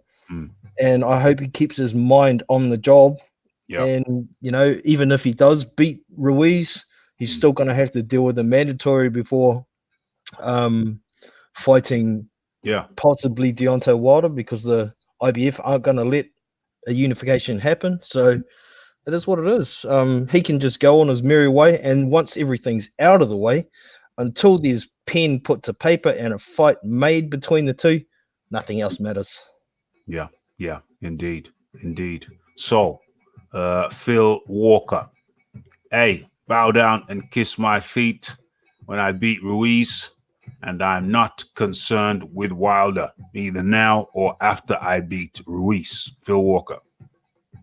Yeah, I'm going to tell you something. The comment, bow down to my feet when I beat Ruiz, to me, that kind of, I really didn't like that comment at all. Right. And I'm going to tell you why. Because of the simple fact that AJ, has a very strong fan base. Very strong. People really support him. And everybody in this chat knows that. Yeah. So with that being said, what people is he talking about exactly? You're not talking about the people that's been supporting you, of course, right? So who are you talking about exactly? Are you talking about the people that are now maybe have jumped ship and they're saying Andy Ruiz is the guy? Well, let's be honest. The guys who probably said Andy Ruiz was the guy, they probably said that before you fought him, because it has nothing to do with him winning. It has more so to do with them probably not liking you. You understand what I'm saying? So, in my opinion, that to me, that just didn't need to be said. He's always been somewhat of a humble guy. And that's part of the reason why I think a lot of people like him. So that to me, that didn't need to be said, because what people are you talking about exactly? Ruiz did a train for the fight. He did something wonderful. He beat the heavyweight champ of the world, and that's an accomplishment, right? So you're going to get praised for that because it's an accomplishment. You understand what I'm saying? Mm-hmm. People are going to say, hey, good job. They're going to pat you on your back and they're going to say that you did it. So for him to come out and say that, you're going to get the same praise that you got before for accomplishing the things that you did. Now, on to the comment about him not being concerned with Deontay Wilder. Exactly. So again, right? So these kind of questions always get asked. These aren't new questions, right? So if you are a prominent fighter and it's one of those deals where they anticipate the next big fight or they're clamoring for a particular fight, fighters always get asked, hey, what do you think about this fighter? One of you guys are going to fight, right? So most of the time, 95% of the time, the fighter's going to say, hey, I need to focus on this fight that's in front of me, which in Anthony Joshua's case is Andy Ruiz. And then, we get that out the way, and then we'll be concerned with whatever comes after that, right? That's what That's your typical answer from a guy because you want to know that he's absolutely focused on the task at hand. Now, he absolutely did not have to say, when I win, I'm still not going to be worried about Deontay Wilder. I mean, to me, that's just like, I mean, say that for what? I mean, you know, what purpose does that serve by saying I'm not even going to be worried about him even when I win? I can tell you. So, okay, go ahead. Tell me, and then I jump back in. The purpose it serves is to give notice to Deontay Wilder, Shelly Finkle, Al Heyman, PBC, that next time around they're gonna have to come to him. So go ahead. If you want to chime in on that, then I jump right back in after that. Yeah, Phil, it goes back to the conversation we had last time about Matchroom continually upping the offer. So basically, they kept upping the offer to Wilder. So the intelligent thing is to keep turning it down so it keeps going up. Yeah. Now he's employing the technique of fear of loss. Mm-hmm. There's no point him going chasing after Wilder. He's put the ball in Wilder's court and making Wilder think about all the money he's lost and that it's not going to keep going up. It's called fear of loss.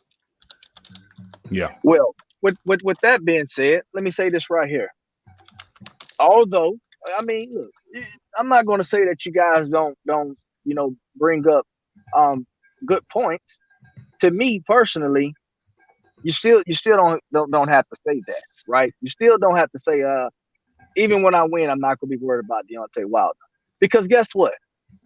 Guess what the facts are about these two particular guys, okay? If AJ wins, these guys are connected. They're going to be connected for the rest of their lives until these two guys fight one another, as long as both of them are champions. That's the reality of the entire situation, okay? So for you to say I'm not going to be worried about him, that is absolutely, to me, demonstrably wrong. If you beat Andy Ruiz, the next thing that is to pass that the fans are going to want is for you and Deontay Wilder to fight one another. No, you can say you're not going to be worried about him, but at the end of the day, that's going to be on the tongues of every boxing fan, casual, non-casual, hardcore, until those guys duke it out. No, that's the reality. No. I say no. I say that's not the reality. No, I agree. I say the reality is that people can see that Deontay Wilder has shown little to no inclination towards fighting Anthony Joshua. That is my perception. Deontay Wilder has made a career out of fighting over in the US under the PBC umbrella, making a sufficient amount of money to keep him happy. He made no inroads. He didn't reach out to the mothers. He didn't reach out to the daughters. He didn't reach out to boxing fans' girlfriends. He didn't reach out to the grannies. He didn't capture their imagination. He just fought European guys that most people had not heard of. And that's what he did. Guys like Jennings, nobody really, there were just low impact fights. That was Deontay Wilder's fare, low impact to no impact fights. You didn't have people around the water cooler talking about Deontay Wilder, talking about who he's going to fight next or is coming up this weekend. That's Deontay Wilder. That was how he was living.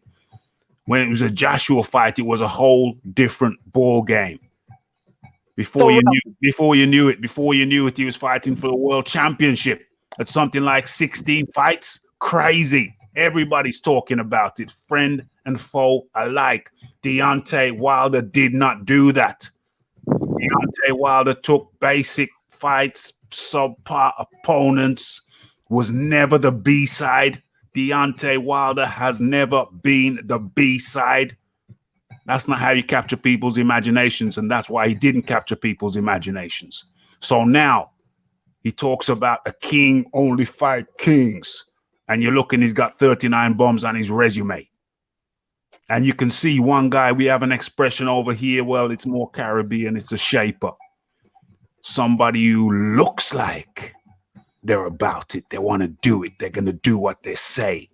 But when you check it out, when you check their words don't match their actions. We call that person like that a shaper. They make the shape as if they really mean it. But when you check the words, it don't correlate.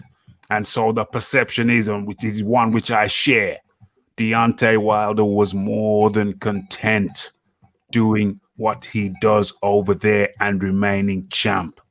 More than content in making a fraction of what Anthony Joshua makes. More than content.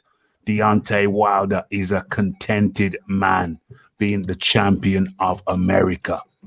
And so any efforts made to get him to the table have been flaunted and met with derision. Every time they make him an offer, he comes out in the press and derides them and badmouths them. It is worse for business trying to do business with Deontay Wilder and having him deride you every time you make an offer than not working with him at all. So the next time around, he has to come and ask for a seat at the table. No more running after Deontay Wilder. So let me say this right here. So I get your point of view. I get your perspective. I get why you feel as though Deontay Wilder does not want to fight. But again, that's an opinion, right? And considering where you guys are located, your demographics, the area which is surrounded, that you're surrounded by, I get you standing on that square right there. Now, with that being said, you could find a totally different demographic. Okay, let's just say the U.S., right? And you got guys that feels the total opposite as you, that Anthony Joshua, Matchroom, and Eddie Hearn does not want to fight Deontay Wilder. So is that the case? Is that the general consensus in America? So look, let me finish. So with that being said, okay, the general consensus, is, for me personally, and this I'm speaking for myself from a personal, my personal opinion. To me, the general consensus is non-existent. Okay, because I'm one of the people who feels as though that negotiations fell apart due to both parties not being able to get the job done. Okay, so in my eyes, I think Deontay Wilder and Anthony Joshua need to sit down and they need to have a direct conversation with one another, and they need to work this out amongst themselves.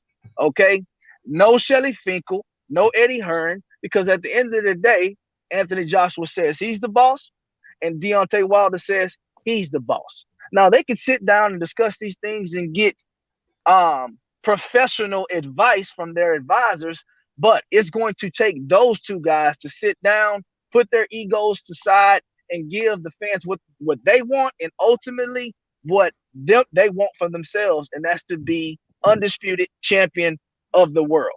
So the general consensus to me is non-existent, because for every one person I can find that feels the way that you do, Raphie, I can find one person that feels the way, let's just say, a LDBC member would absolutely feel. Okay, so I want to get another American perspective. Over to the beat. Let's do a little bit of revisionist history, because history does tend to repeat itself. Let's look at the Pacquiao-Mayweather situation. We had the two factions. Mayweather's afraid to fight Pacquiao. Pacquiao is afraid to fight Mayweather because he won't take the drug test. We had the same situation with Golovkin and Canelo. That lasted for about maybe a year and a half, close to 2 years. Canelo doesn't want to fight Golovkin, and then people were saying, well, Golovkin's being a diva. He wants too much money. He's not the A side, so he's stalling the fight. But at the end of the day, those two fights that I mentioned were gigantic fights. Why? Because of the two factions, because of the controversy, because of, you have one side against the other side, and it made the fight bigger. So Phil's 100% right. I mean, these guys are linked together forever. Anytime, if Joshua wins, okay, anywhere he goes, he's going to be asked when you're going to fight Deontay Wilder. Anywhere Deontay Wilder goes, if Joshua wins, they're going to ask him when you're going to fight Anthony Joshua. It's just not going to go away. We know this. It didn't go away for Mayweather Pacquiao. Didn't go away for Canelo Golovkin. It didn't go away for Ray Leonard, Marvin Hagler. Didn't go away from Duran Hagler. All the fights, Tyson Lewis. It just doesn't go away.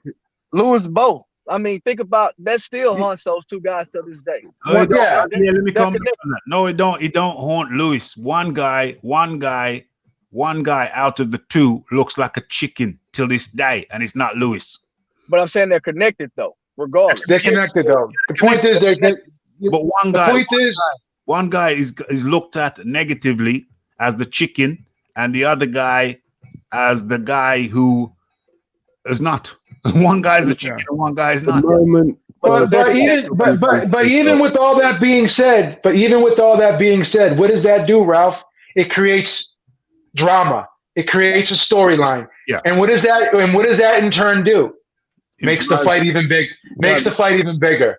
Makes the fight even bigger. Yeah. So the fight, by you taking your stance, by the LDB taking their stance, by me taking my stance, by Phil taking his stance, we have all these people. But what one thing do we have in common? We all have a stance. That's true. But we're all talking about the fight. Yeah. And we're going to continue to talk about the fight, whether we're blaming one side or the other, or whether we're dumping on another side or the other. Yeah. All that does is make the event bigger.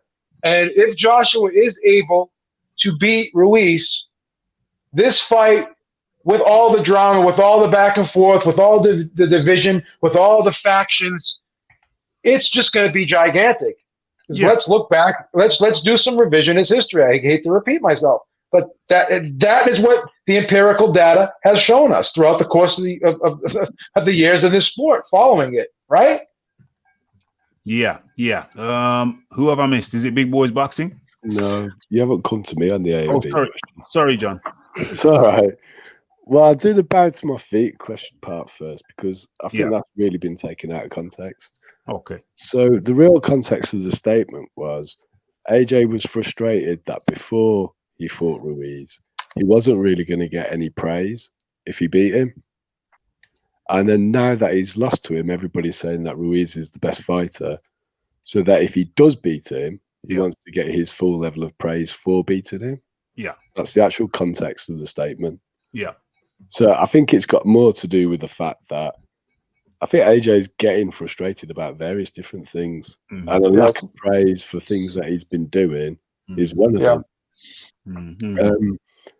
So the not fighting Wilder, when I was talking about the deal not being made with Phil last week, and I was blaming both sides, the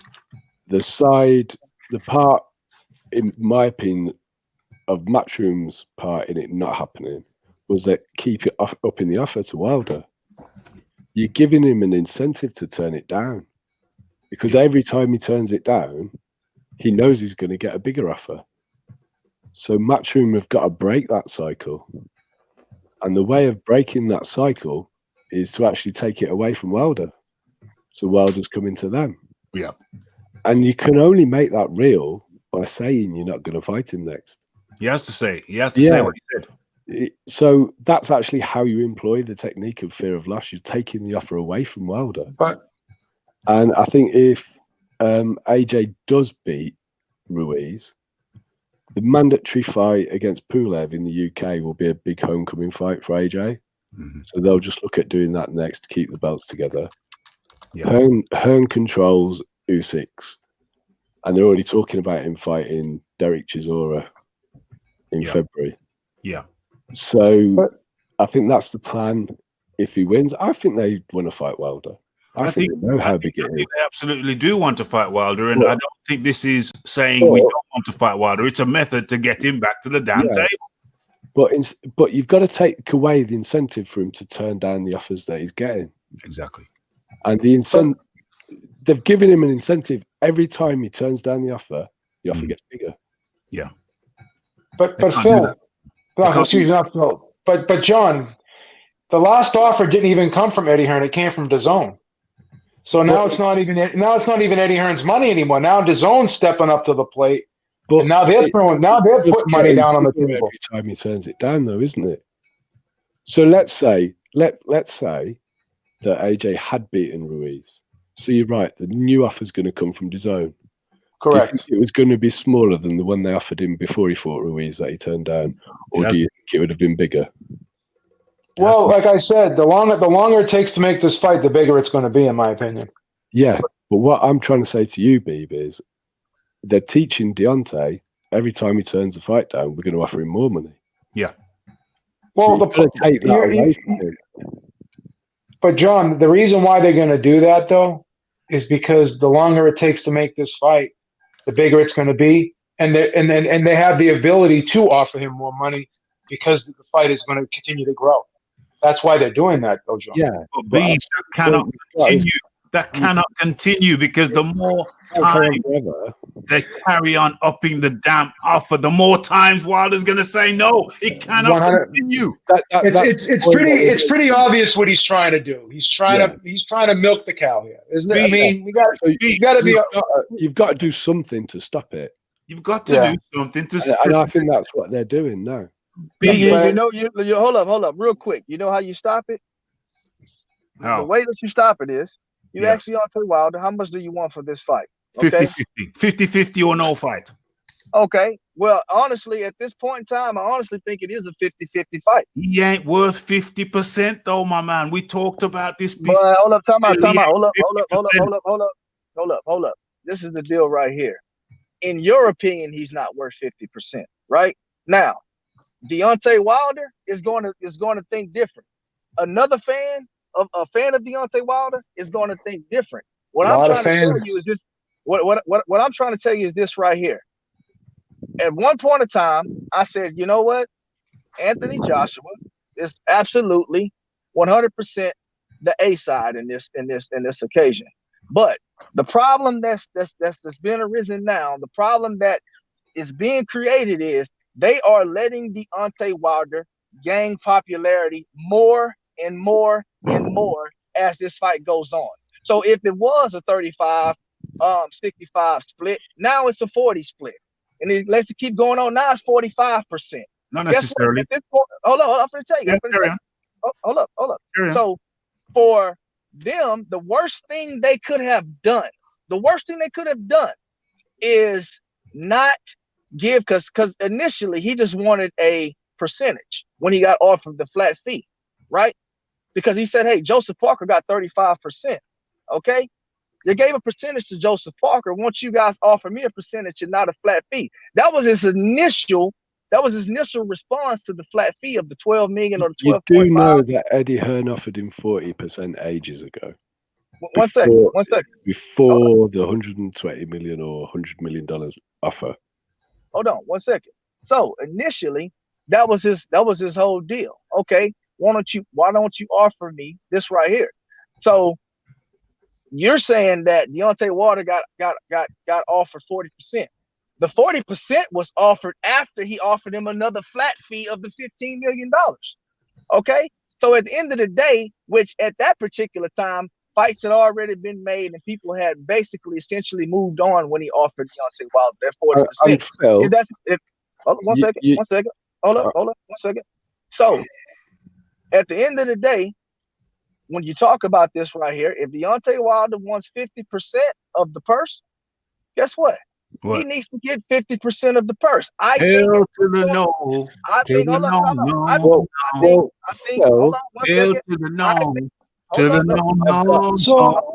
the one question. I really need to ask Phil this. Just quickly. No, let him ask it. Phil, we get your gist. Let John ask you the question. Right, you're holding AJ to account very rigorously about him saying he's not going to fight Wilder. But in the build-up to the Fury fight, and on several occasions, Wilder said he's not even 50-50 anymore. He's not even taking 50-50. No, but you're not holding Wilder to that carrot on that statement. Now, all I'm saying is, in a negotiation, a tactic that you can use to complete a deal is to take the deal off the table. And I believe that's the tactic that they're trying to employ, because they've tried offering Wilder all sorts of different things. And every time they offer him, he moves the goalpost, because what he's learned in this process is, if I say no, I get more. So you've got to teach him the hard lesson. It's coming off the table now. No, we're moving it. We're moving it around now. We're moving it around now. John, when you finish, John, I want to ask you and Ralph a question. You know, when John finishes, we go to Big Boys Boxing and then to you, Beeb. Okay, that's fair enough. All right, John, finish up, please. I've finished. Okay, I think it's that tactic I was talking about. Fear of loss. Let Jono come in on it. Yeah, fear of loss. What before Jono comes in, I say very clearly, any offer that he receives in the future, every offer that he receives in the future has to be less than the previous offer. The offer he gets next time has to be less than 100 to 120, and the offer he gets after that has to be less. The only way you can get Deontay Wilder to fight, which I don't think he wants to do, is make him lesser offers, not greater offers. Big Boys Boxing. All right, some perspective for y'all, because I'm not from the UK and I'm not from the US either. I can see both sides with their preferences or how they see it, right? Yeah. So I think both guys have been holding firm either side of a gap that hasn't gotten any bigger, it hasn't gotten any smaller. You know, there was flat fee offers from Joshua. Wilder didn't want any bar of that. Then Wilder had a fight. So he moved his goalpost because he had a fight and he won it. Joshua had a fight and he won it. So that went to what was it, a 40% offer that Joshua gave, and by that stage Wilder's goalpost had moved to 50% because he'd won a fight. So, you know, they're holding firm on where they want to stand, both sides, and they're not willing to make any compromises. You know, one way it could be made is both guys compromise or one guy compromise. Now, Raphie and that are saying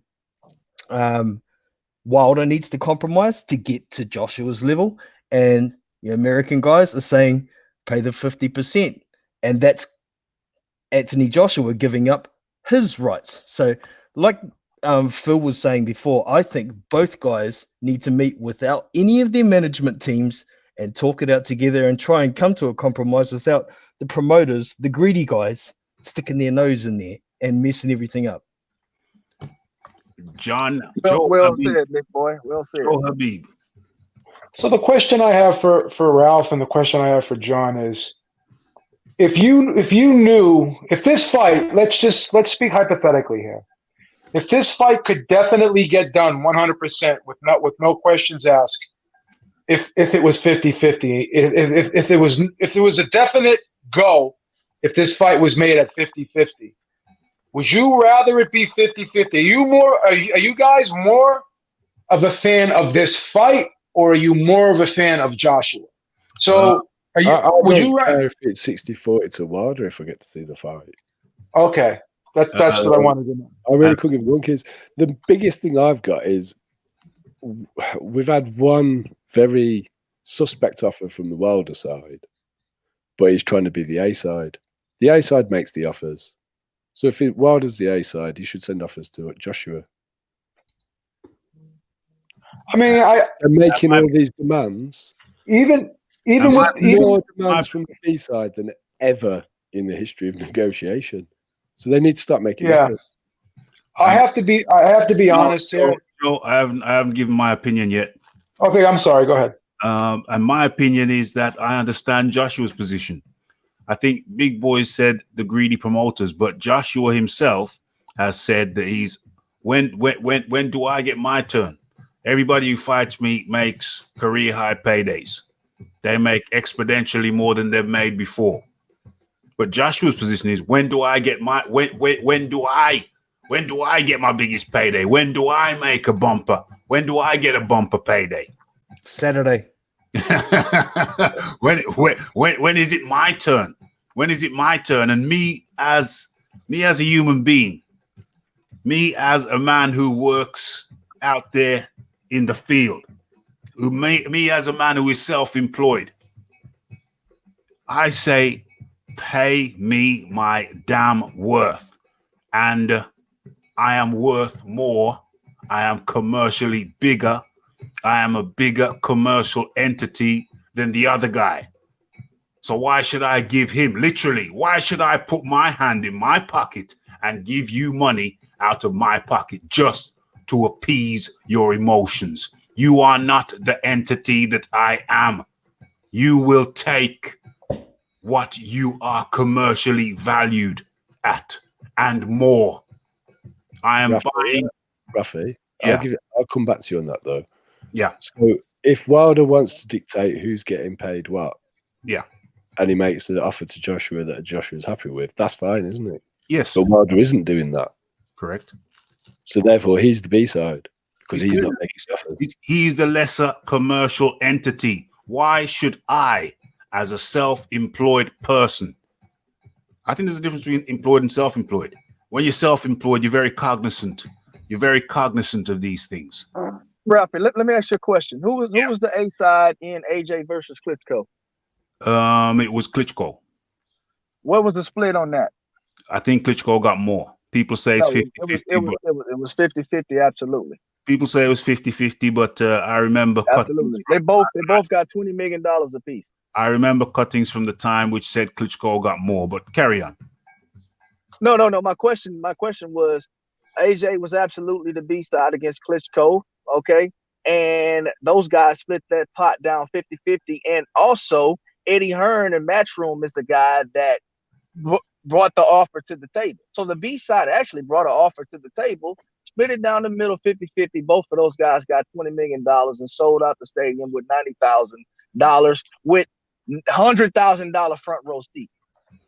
Yeah. So if Wilder comes up with 100 mil, then maybe they would discuss it. But even then, Wilder is a smaller commercial entity.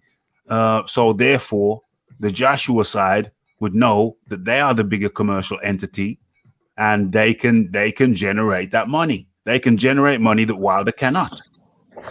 So Wilder is clearly the bigger economic entity, and his desire, his right to say, as I am the bigger economic entity, I am the generator, I am the money generator, and my split is bigger than yours. It's pure economics. What would you do if you were Wilder, Ralph? What would you do if you were Wilder? Take the $100 million for 3 fights.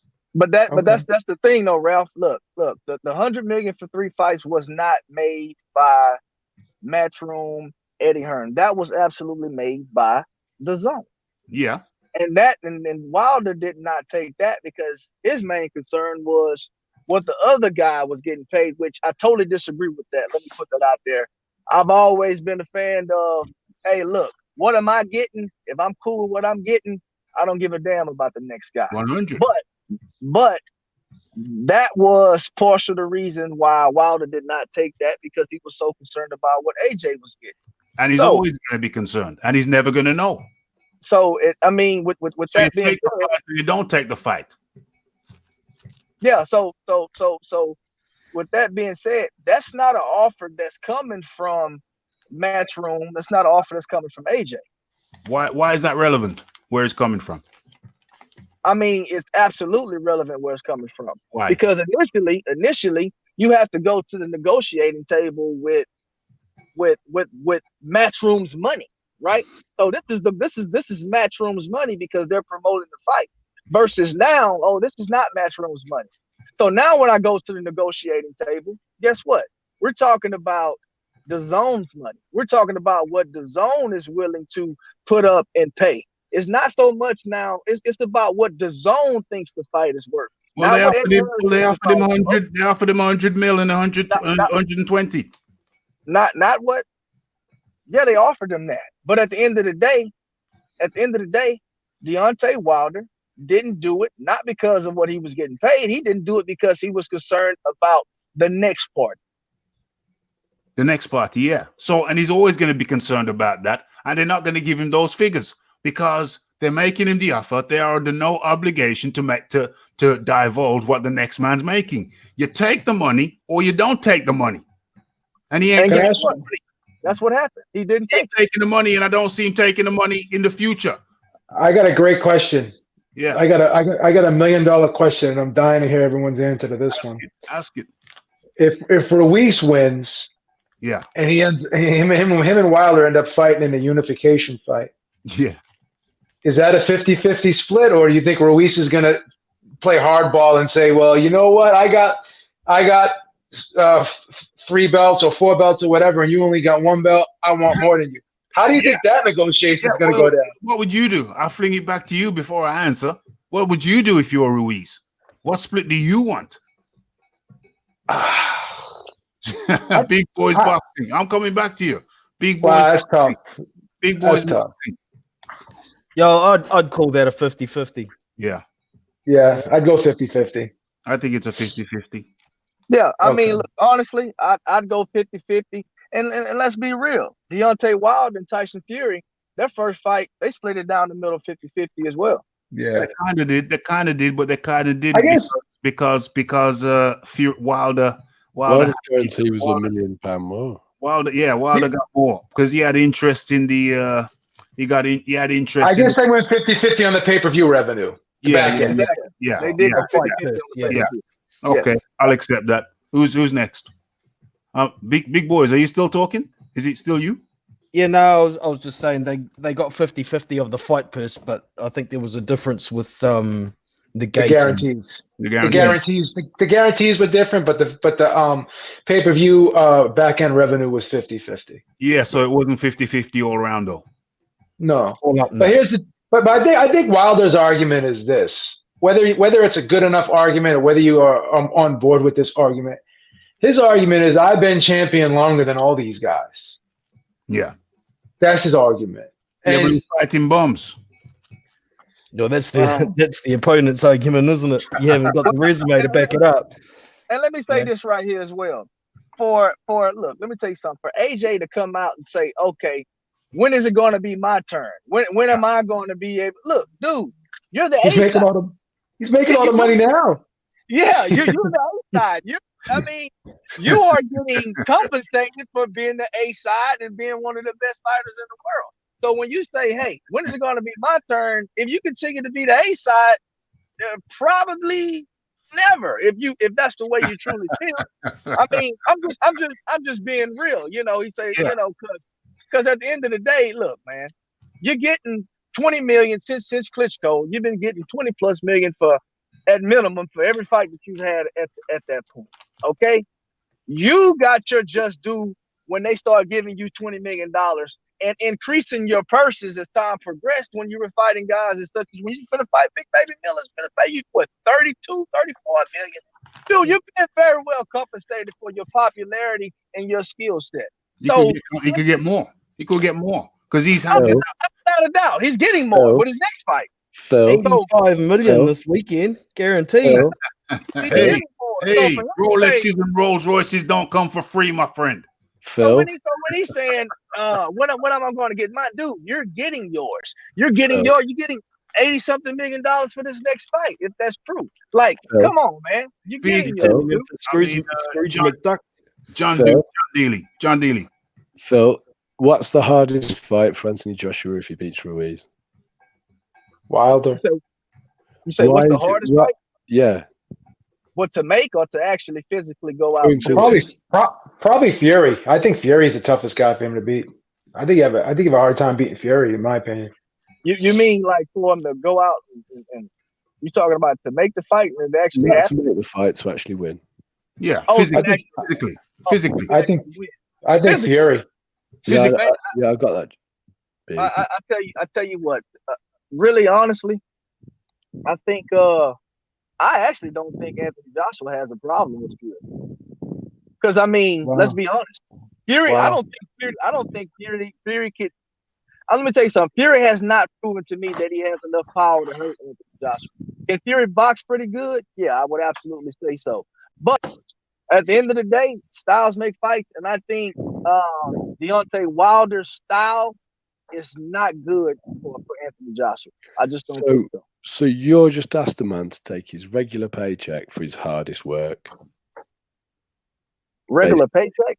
Yeah, he's not taking his regular. He's not taking his paycheck. Now he's getting 85 million for not his hardest fight. They're not going to pay him more than that to fight Wilder, are they? Do you think? I mean, if it's 50-50, he's not getting much of an increase for his hardest work, which is kind of his point, rightly or wrongly. No, that's wrong, because I'm gonna tell you why. Because I mean, look, at the end of the day, it's gonna be hard to beat the astronomical amount of money he's supposedly getting paid this Saturday, right? So, with that being said,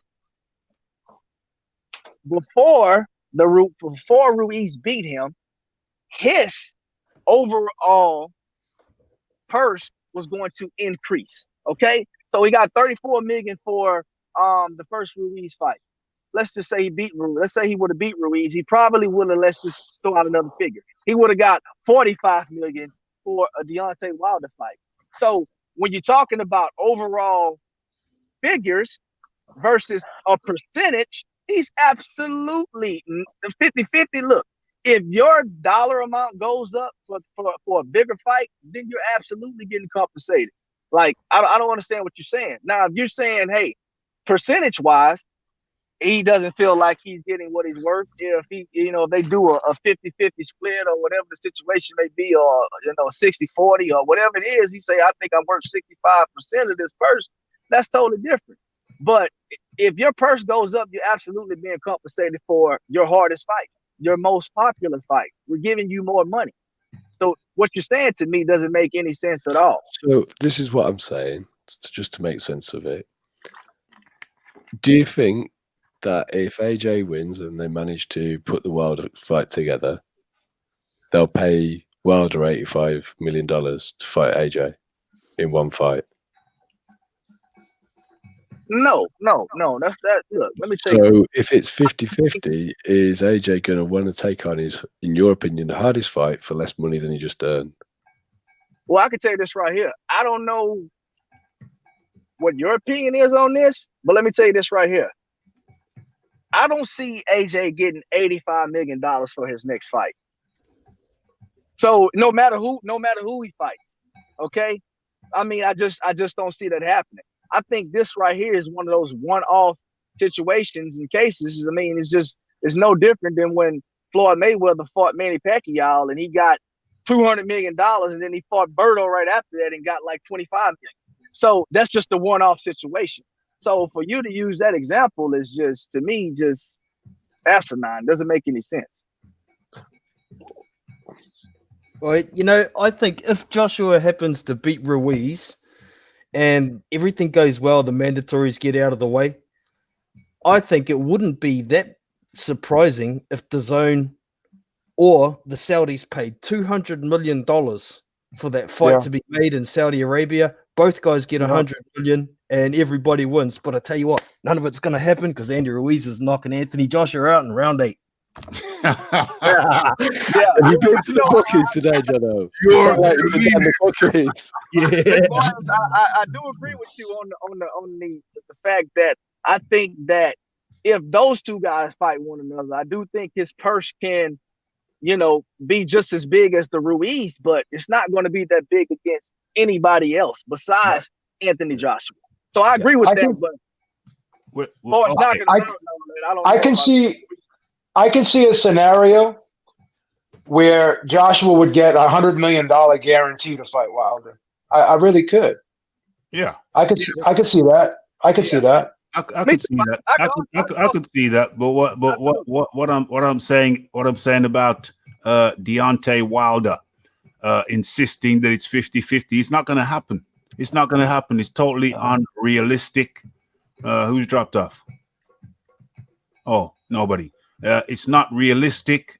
He's not the equal economic power to to Joshua, and so it's not going to happen, and nor should it.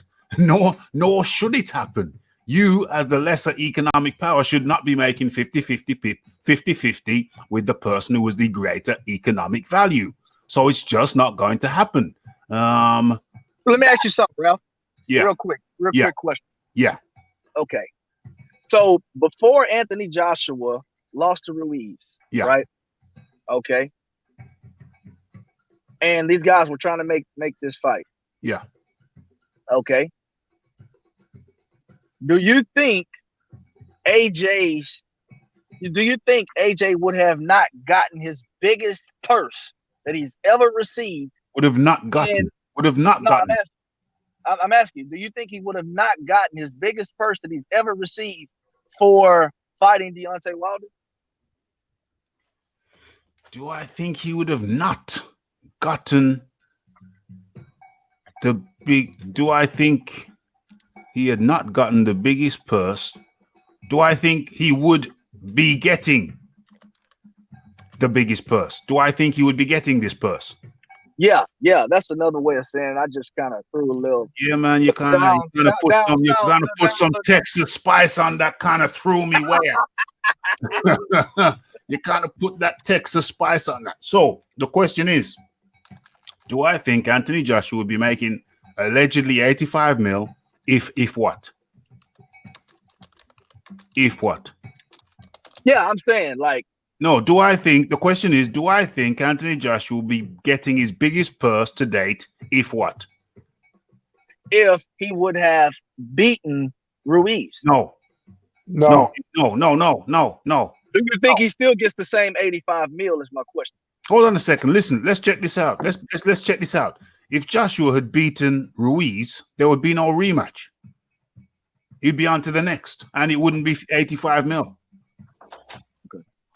All right. I think what Phil's actually trying to ask you was, if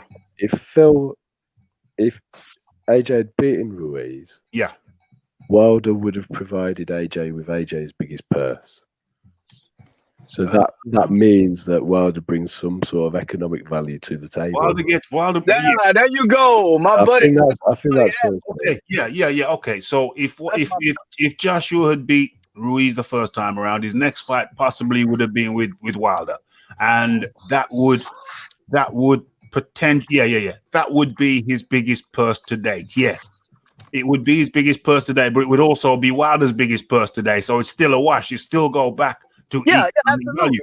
You still go back to economic value, but we cannot just throw away economic value. We can't say it don't matter. Give me 50-50 or no fight. You jog on. We have an expression in the UK, jog on. If I make you a reasonable offer and you decline it, then we have an expression in the UK, jog on. Get your running shoes on, go about your business.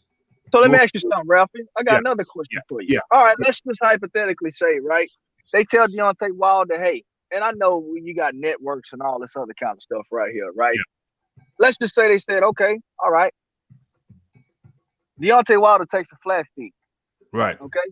Yeah. But he says, okay, I'll take a flat fee, but I want pay-per-view. United States, I want 100% of the pay-per-view. United States. No. If you guys want to pay me $12 million, I get 100% of the pay-per-view. No. You're not getting And I don't care what Anthony Joshua gets paid. No, because you think AJ would take that? You're not getting 100. You're not getting 100% of nothing. You will get you will get paid according to your worth. Your worth is determined by your economic value. Your economic value is determined by the amount of money you can generate, and in that respect, in that respect. But in a state, no, I haven't finished, my friend. In that respect, Deontay Wilder is a mere tadpole, and Anthony Joshua is a big fish.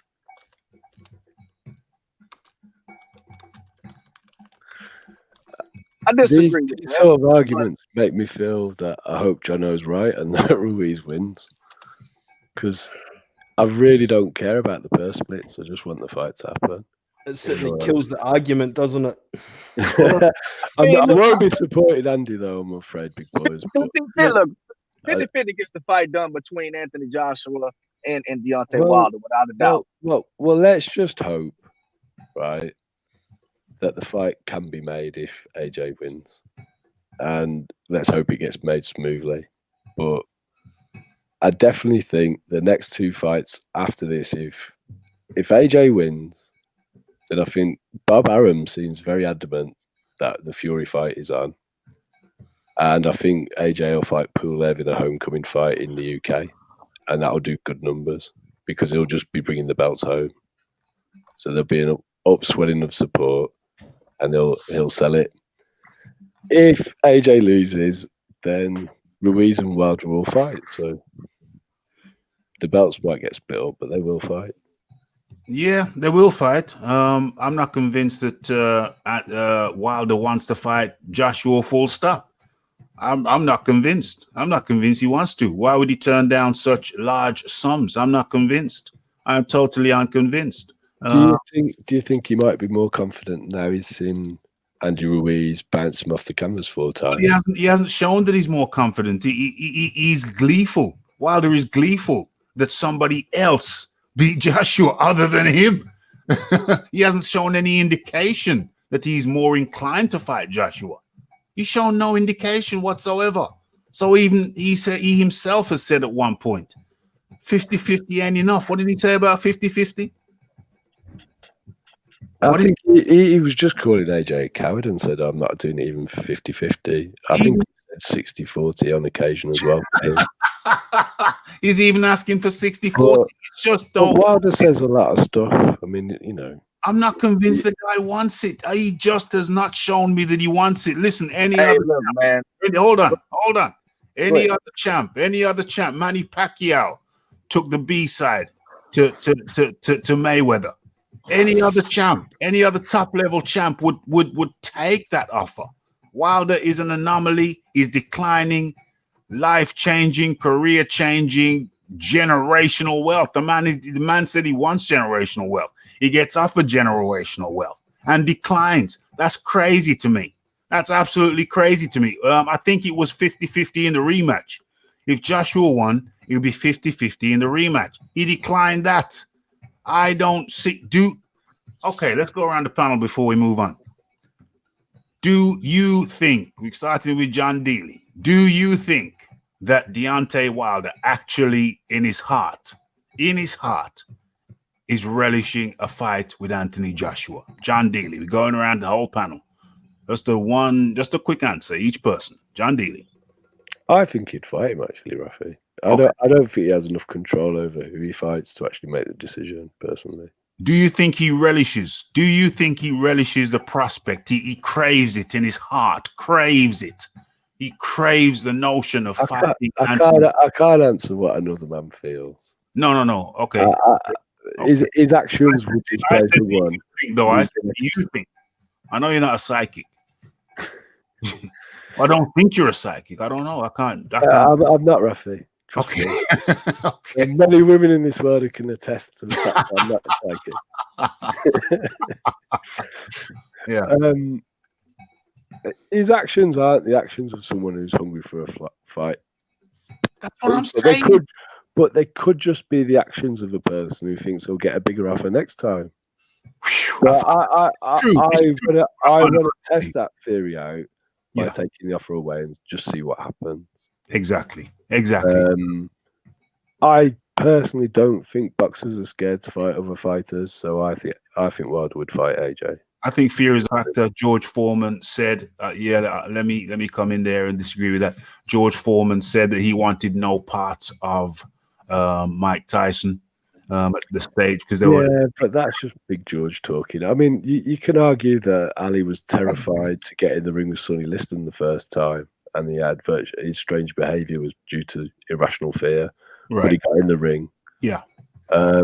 We've seen fighters dodge fighters and so on. But I think fear is real. When it comes down to it, they'll feel fear because they're going to get punched in the head. Yeah. But to say categorically they wouldn't do it, I'm dubious. I think he would get in the ring. Sugar Ray Leonard, Aaron Pryor. But Sugar Ray Leonard was a big A-side guy who was managing his career. Yeah. A very calculated guy. Doesn't mean to say he was scared to fight him. He might have been concerned about the consequences of the fight at that time. Yeah. It's a different. If you're just gonna say you two fight, yeah, they're boxers. Yeah, they get in the ring and they do it. Yeah. I don't think they're really afraid like that. Okay, moving over to Big Boys Boxing. For me, it's money and politics getting in the way. If you put money and politics aside, I think both guys want to get in there and prove who's the better man. Simple as. Phil Walker, do you think Deontay Wilder really wants it in his heart with Joshua? Yeah, I absolutely think Deontay Wilder wants it in his heart, and I'm absolutely positive that Anthony Joshua wants it in his heart as well. I think it's other powers that be that's allowed this fight not to happen. Absolutely, okay. I agree with Big Boys Boxing. Okay, Dabib, do you think Deontay Wilder wants it in his heart, wants this fight in his heart? He wants it with Anthony Joshua in his heart? I used to think he did, but I'll be honest with you. Yeah. I think he's really happy that Andy Ruiz did win, because you could tell by his reaction. That's not to say that he's afraid of Anthony Joshua. I don't think he's one bit afraid of Anthony Joshua. No. I just think he'd rather deal with an in-house fight, which himself and Ruiz would be. Mm-hmm. I think he absolutely loathes Eddie Hearn.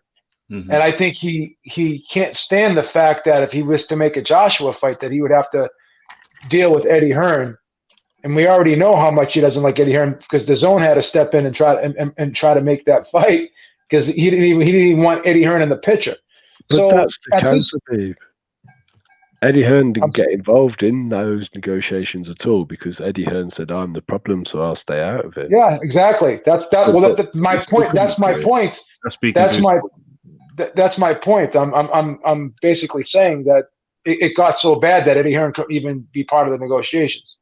So I think now, I think he hopes Ruiz wins, and I think he'd rather fight Ruiz than Joshua, because it's an easier fight to make, and it's an in-house fight, and it keeps, it's basically all you'd have to deal with Al Heyman. You wouldn't have to deal, because even though Eddie Hearn did step out of the way, let's be honest, like, Eddie Hearn is affiliated with the Zone. So at some point in time, Eddie Hearn would have to be involved in the promotion. He's the face of the Zone, man. He's the face of the Zone. Yeah. So, I mean, let's be real. Eddie Hearn is absolutely the face of the Zone. So that's correct. So basically, ultimately, Beeb, in a nutshell, what are you saying? In a nutshell, in one sentence, what are you saying? I don't think he has that same fire in his belly to fight Anthony Joshua that he did a year ago. Mm-hmm. That's my opinion. So the answer to your question is no. Yeah. So it's a split panel. It's a split panel. It's 50-50. There's two of us who thinks that Deontay wants it from the bottom of his heart. That's Phil Walker and John Dealey. And there's myself and Beeb who feels nah. He's happy. Deontay Wilder, the country boy Deontay Wilder, was happy with PBC in-house fights. Just keeping it in-house. His ambitions aren't, Marvin, Sugar Ray Leonard said something. I was a big Sugar Ray Leonard fan until he beat Marvin Hagler. Who was more silky smooth, who was the skillful one, who was the smoother one. Yeah, it was Sugar Ray Leonard, but I just had a particular affinity with Marvin Hagler. And when he beat Marvin Hagler, when he tricked him that time, then retired, and then come back and caught Marvin Hagler when Marvin Hagler was ready to retire, wanted to retire. Marvin Hagler got talked into taking the fight by the Petronelli brothers, because I suspect it's because they were going to get a nice check off it, even though they knew it was in the best interest for their man to just retire on a high. But they convinced him. He said it himself. They convinced him to take the fight, even though he knew he wanted to retire, and he lost. And that turned me off Sugar Ray Leonard. But he was an intelligent guy. He's an intelligent guy, and he said something which I think applies to this situation. He said that he went to Marvin Hagler and said, let's do the fight ourselves. Let's do the fight ourselves, cut out the middlemen or some of the middlemen, and we can make X instead of Y. X is bigger than Y in this instance. And, he was talking about stocks and shares. Sugar Ray Leonard was talking to Marvin Hagler about stock investments, stocks and shares, and he said that Marvin Hagler said about his winnings and investments and whatnot. He said he might open a laundrette.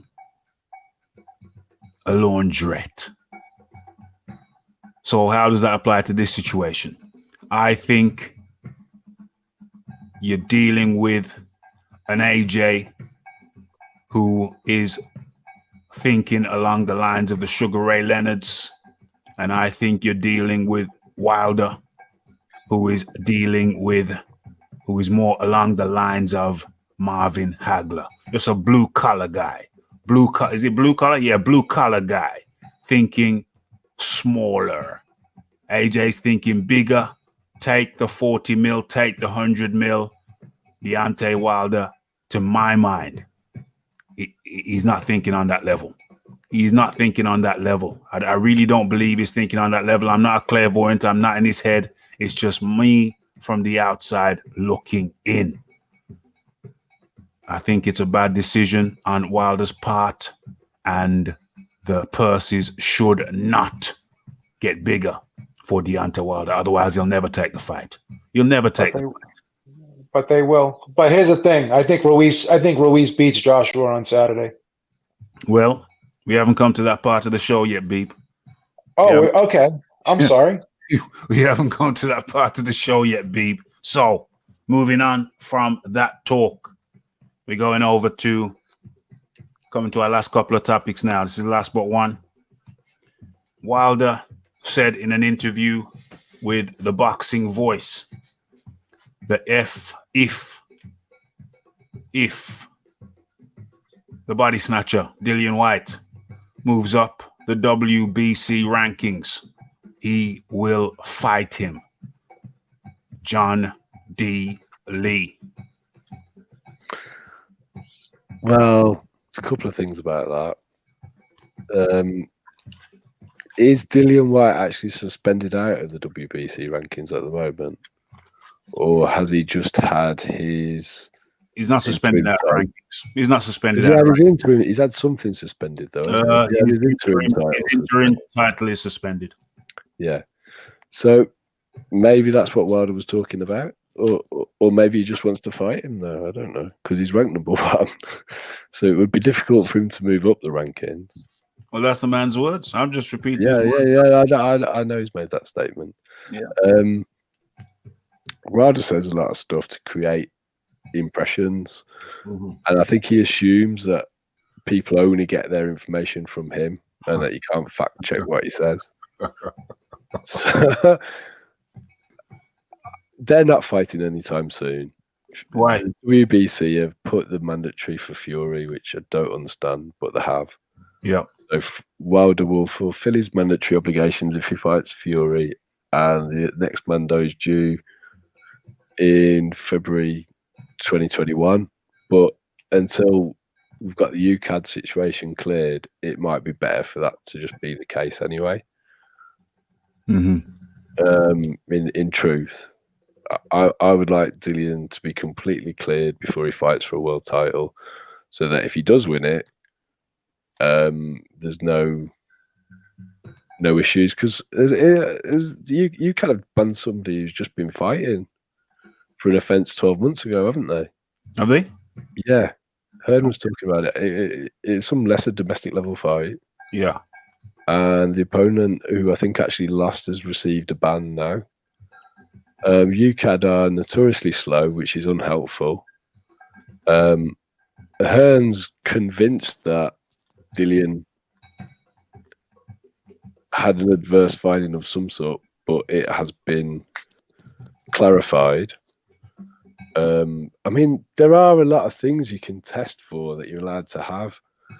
So I don't know where the stance is on CBD products, but they could provide the cannabis test fail, but be a legal supplement because there's no THC in them, depending on the rules around CBD oils. I do know that you can flag up an opium test on some tests from having poppy seeds in your food. Yeah, that's correct. So, I mean, if there's some just rational explanation like that for what happened, it needs to be put out as soon as possible. But UK just don't do that. I mean, ultimately, look at the Fury situation. Fury got a 2-year ban from Nandrolone. That the test actually happened in the Christian Hamer fight, and it took until after the Vlad fight for it to even really get any sort of traction from UCAD. Mm-hmm. So they've either got to start acting quicker. I mean, if someone fails VADA test, we find out about it straight away. It's quick. So I just don't understand why UCAD can't do the same thing. If Dillian has legitimately failed with a PED test, he needs to be banned. And that's what needs to happen. If he hasn't, and there's no problem, then UCAD have got a responsibility to get the information out there. Mm-hmm. Okay. So I'm actually all right with them not fighting until his situation is cleared up, to be honest. Okay. Phil Walker. Dillian White has to move up the WBC. If Dillian White moves up the WBC rankings, I will fight him. The words of Deontay Wilder. Oh, well, you could take that statement, in a couple of different ways. I think he means as though if Dillian, I think one of the things you can take is, from it is maybe he means when Dillian White is cleared, he'll take the fight with Dillian White. Maybe that's what he meant about when he moves up. I mean, you got to think about it. Deontay Wilder says a lot of different stuff, and I think he means certain things, but his delivery, his commentary, the way he presents it comes off a totally different way. I think that was his way of speaking about the drug test and him being cleared about it. Because again, somebody mentioned, I don't know who it was. I mean, Dillian White right now is essentially ranked number 1 with the WBC, but the WBC has that on hold due to the drug test. UCAD. Yeah, UCAD. So even though they don't work with UCAD, they work with VADA. Exactly. So I think that's probably what Deontay Wilder meant by that. Is the WBC protecting Wilder from Dillian White? No, I don't think the WBC is protecting Wilder from Dillian White. I think the WBC is protecting their investment as far as the kind of money that they can make if Anthony Joshua was to come over and be a part, end up beating Deontay Wilder, and now they're getting sanction fees from a percentage of the sanction fees from an AJ's purse versus a Dillian White's purse. So I don't think they're protecting Deontay Wilder. I think Deontay Wilder beats Dillian White. I think, probably a lot of people think the same thing. But why did Deontay Wilder turn down his biggest purse at that time in declining to fight Dillian White? From my understanding, I think he wanted the contract to include Anthony Joshua, and it did not, and that's one of the reasons why he turned it down. But why would he not just fight a man for your biggest payday, full stop? Forget about adding anybody else on. Because at the end of the day, I feel as though it's the perception that some people believe that Dillian White is Anthony Joshua's guard dog. I'm just being honest with you. It's kind of like the tester to see, to see how he would do against Dillian White. So he said, okay, you guys want to do that, then I'll do this. This is my circumstance for this. But if you feel that Deontay Wilder beats Dillian White, then what's the problem? Why didn't he just go ahead and get his biggest wipe out Dillian White and get his biggest payday? Because at the end of the day, Deontay Wilder gets no incentive for beating Dillian White. The biggest payday is no incentive. No, but if okay, this is a prime example. You can get $7 million for fighting Dillian White, or $6 million, or however much it was. I don't remember because I don't get into all that. Or you can skip that, and then you can get double that if you fight Anthony Joshua, which 12 million or 15 million is absolutely double.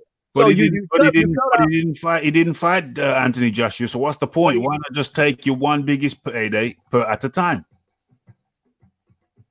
For the same reason why Deontay Wilder, okay, for the same reason why the WBC, because Dillian White is essentially was the mandatory for the WBC. Yeah. So if I'm Deontay Wilder and I'm the WBC belt holder, I'm going to have to fight Dillian White one way or another. But if I can make this fight with Anthony Joshua before the Dillian White fight, guess what? I'm going to take the latter, which is the more money. Yeah, but then you left that biggest payday on the table. He's never collected that money from a guy that you feel he can beat. He's never collected that money. Yeah, but see, this is the deal right here. Everything for some people goes back to, well, he passed up this money. He passed this. Look, Deontay Wilder, I don't think, like I said, I don't think his motivation is so much money, because if it was, he would have took the 100 million, right? So at the end of the day, when you say, okay, he passed up his career biggest payday, I don't think he cares about that. I think he cares about something else that. What is it? I can't personally pinpoint what it is that he cares about. I can't personally pinpoint it, but I know. Can I pinpoint it for you? Yeah, you can give me your opinion, what you think it is. Absolutely. Okay, the most logical thing is that he doesn't feel he would beat Deontay Wilder or Anthony Joshua. If we're dealing with Dillian White, yeah. If we're dealing with logic, it's not logical to be turning up your biggest paydays. Look, man, look. Dillian White is a good fighter. I got respect for Dillian White, okay? He fights, he's taken a lot of fights that he didn't have to take. Yep. But absolutely, man, I don't think Deontay Wilder doesn't think he can beat Dillian White, man. But Dillian White has a comparable resume to Deontay Wilder. No, I actually think Dillian White's resume is pretty solid, personally. Yeah. It's comparable to Deontay Wilder's. No, I think Dillian White's resume is more comparable to Anthony Joshua's than Deontay Wilder's, and I think Anthony Joshua has a slightly better resume. So, at the end of the day, resumes are resumes, but I do think Dillian White is a good fighter, and I would honestly love to see Dillian White and Deontay Wilder fight. Oh. And I do think both of those guys want to fight one another. So let me say that. All right. Okay. Beeb, the situation is that Deontay Wilder turned down his biggest payday against Dillian White, but is now saying if he moves up the rankings, he will fight him. Turn down biggest paydays against Dillian White and turn down biggest paydays against Anthony Joshua. Do you think, well, I've already asked you that question. Take it away. Answer it any which way you feel comfortable. I'm not so sure that that he would fight him. I think he would beat him style-wise. I think Dillian White's style plays right into Deontay Wilder. I don't think Dillian White's is great defensively. I thought he got picked apart in the Chisora fight before he ended up stopping Chisora.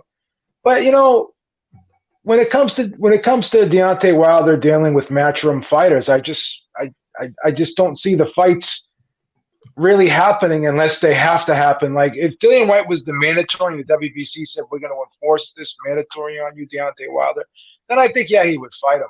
But I just really think that Deontay Wilder's dislike for Eddie Hearn, I think he's letting personal feelings get in the way of his business dealings when it comes to Eddie Hearn. And I'm not so sure unless Dillian White was in the mandatory position that he would fight Deontay Wilder would fight him. Yeah, I think Deontay Wilder's a small town guy, and he thinks in a small town way. He's with PBC. They can provide him with a comfortable arrangements, fighting in-house guys. He doesn't have to be super ambitious. It's not necessary. With the PBC business model, he does not have to take any unnecessary risks. I find that Deontay Wilder is risk averse. He's not inclined. His history shows that Deontay Wilder is risk averse. Doesn't need to take any unnecessary risks. You can come back and say, well, what about Fury, Raphie? What about Fury? Fury had not long got off the couch that was in no way going to be a prime Fury. We all know that. And so Deontay Wilder, Team Wilder, would know that. So once again, I say that I believe Deontay Wilder to be a risk averse. What about Ortiz? What about the Ortiz fight? You don't think that was a risky fight or? Risky fight? He'd already beat him, bro. What are you talking about, the first one? Yeah, the first one. The first one. The first one, okay, you have to give Ortiz his due. So, yeah, you have to give Deontay Wilder his due for fighting him. However, we both know that Ortiz is what, 47? He's the same age as Klitschko. But younger, but younger than the same age as Klitschko without the pedigree. Hey, look. The real question I've got about Ortiz. And for Beckham as well. yeah, without the pedigree, without the Olympic gold medal, and without the heavyweight title, without the pedigree. Ortiz is Klitschko and Povetkin without the pedigree. You just asked about the age, man. I'm just answering the age. That's all right, bro. I just tacked a little bit extra on there. A little bit of Texas and Louisiana spice. Hey. Go on, John. Go ahead. Yes, John. I'm listening. You're putting forward Ortiz as a dangerous fight. So my question is, what has Ortiz done to prove that he's a dangerous knockout artist? What has Ortiz done to suggest that he's dangerous? I guess he had the fight with Brian Jennings, and the way he dispatched Brian Jennings at that time, people jumped on him. But I give Luis Ortiz the eye test. I just think he's a very skilled boxer. I'm going to be honest with you. I would pick Ortiz over Dillian White. I think Luis Ortiz would beat Dillian White. That's interesting. My man. You speaking my. I look at Luis Ortiz, the way he fights and his overall skill set and his style, and look at the way he was outboxing Wilder in both fights and the way he hurt Wilder. I'm going to be honest with you. Does he have the greatest resume in the world? I look at the total package. I don't just look at resume, to be honest with you. I look at guys. I think the eye test is something that is really underused when assessing the fighter. You could just look at a guy and you can tell if he's a fighter. Absolutely. I think he's a phenomenal fighter, in my opinion. Who, Ortiz? I really do. Ortiz? Yes, I do. I still think he's a top 5 heavyweight. Top 5. I second that. That's just my opinion. I mean, you're welcome to disagree. You're welcome to disagree with it. I understand. I think he's a really good fighter. From an eye test point of view, I think he's very slow and plodding. I've seen him labour against people that I think other people would do better against. He has got some no skills. I thought the way he was taking away Wilder's left hand, which is Wilder's rangefinder, that I think that's one of the best ways to make life difficult for Wilder, is to prevent him from landing the jab, which in both fights I thought Ortiz was doing very well. But let's be honest, we've seen Gerald Washington give Wilder all sorts of problems, and Gerald Washington isn't really the most skillful of boxers. He was just using a decent jab. So the eye test on his performances against Wilder, particularly in the last fight, I think Wilder was quite happy knowing that at some point he was going to land the big right and take him out. And that was his plan. He was quite happy to execute that plan. I'll give Wilder the credit for being patient and doing it effectively. Wilder's his movement, his defensive movement, was actually taking all the sting out of Ortiz's shots as well. Yeah. So whilst Wilder couldn't land on Ortiz was landing, but it was quite ineffectual. He didn't seem to be worrying Wilder at any point, and Wilder had no intention of trying to win rounds. He just wanted to put him out of there, didn't he? Well, yeah. Let me ask you a question about. Let me jump on that real quick, Joe, before you ask the question. I think when you give Luis Ortiz the eye test, you got to get he's got 33 fights or something like that. What's something that? Like yeah, that. Yeah, he's got like yeah, 30, yeah.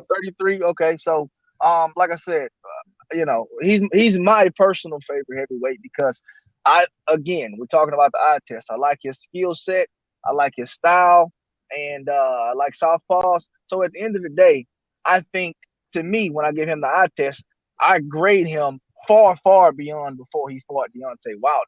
You know, at the end of the day, Deontay Wilder to me is probably one of the last people I would gauge Luis Ortiz skill set on, because most people outbox Wilder. So I mean, I suspected that he would outbox Wilder. His whole deal was he couldn't get caught with the right hand, and absolutely that's what happened both times around.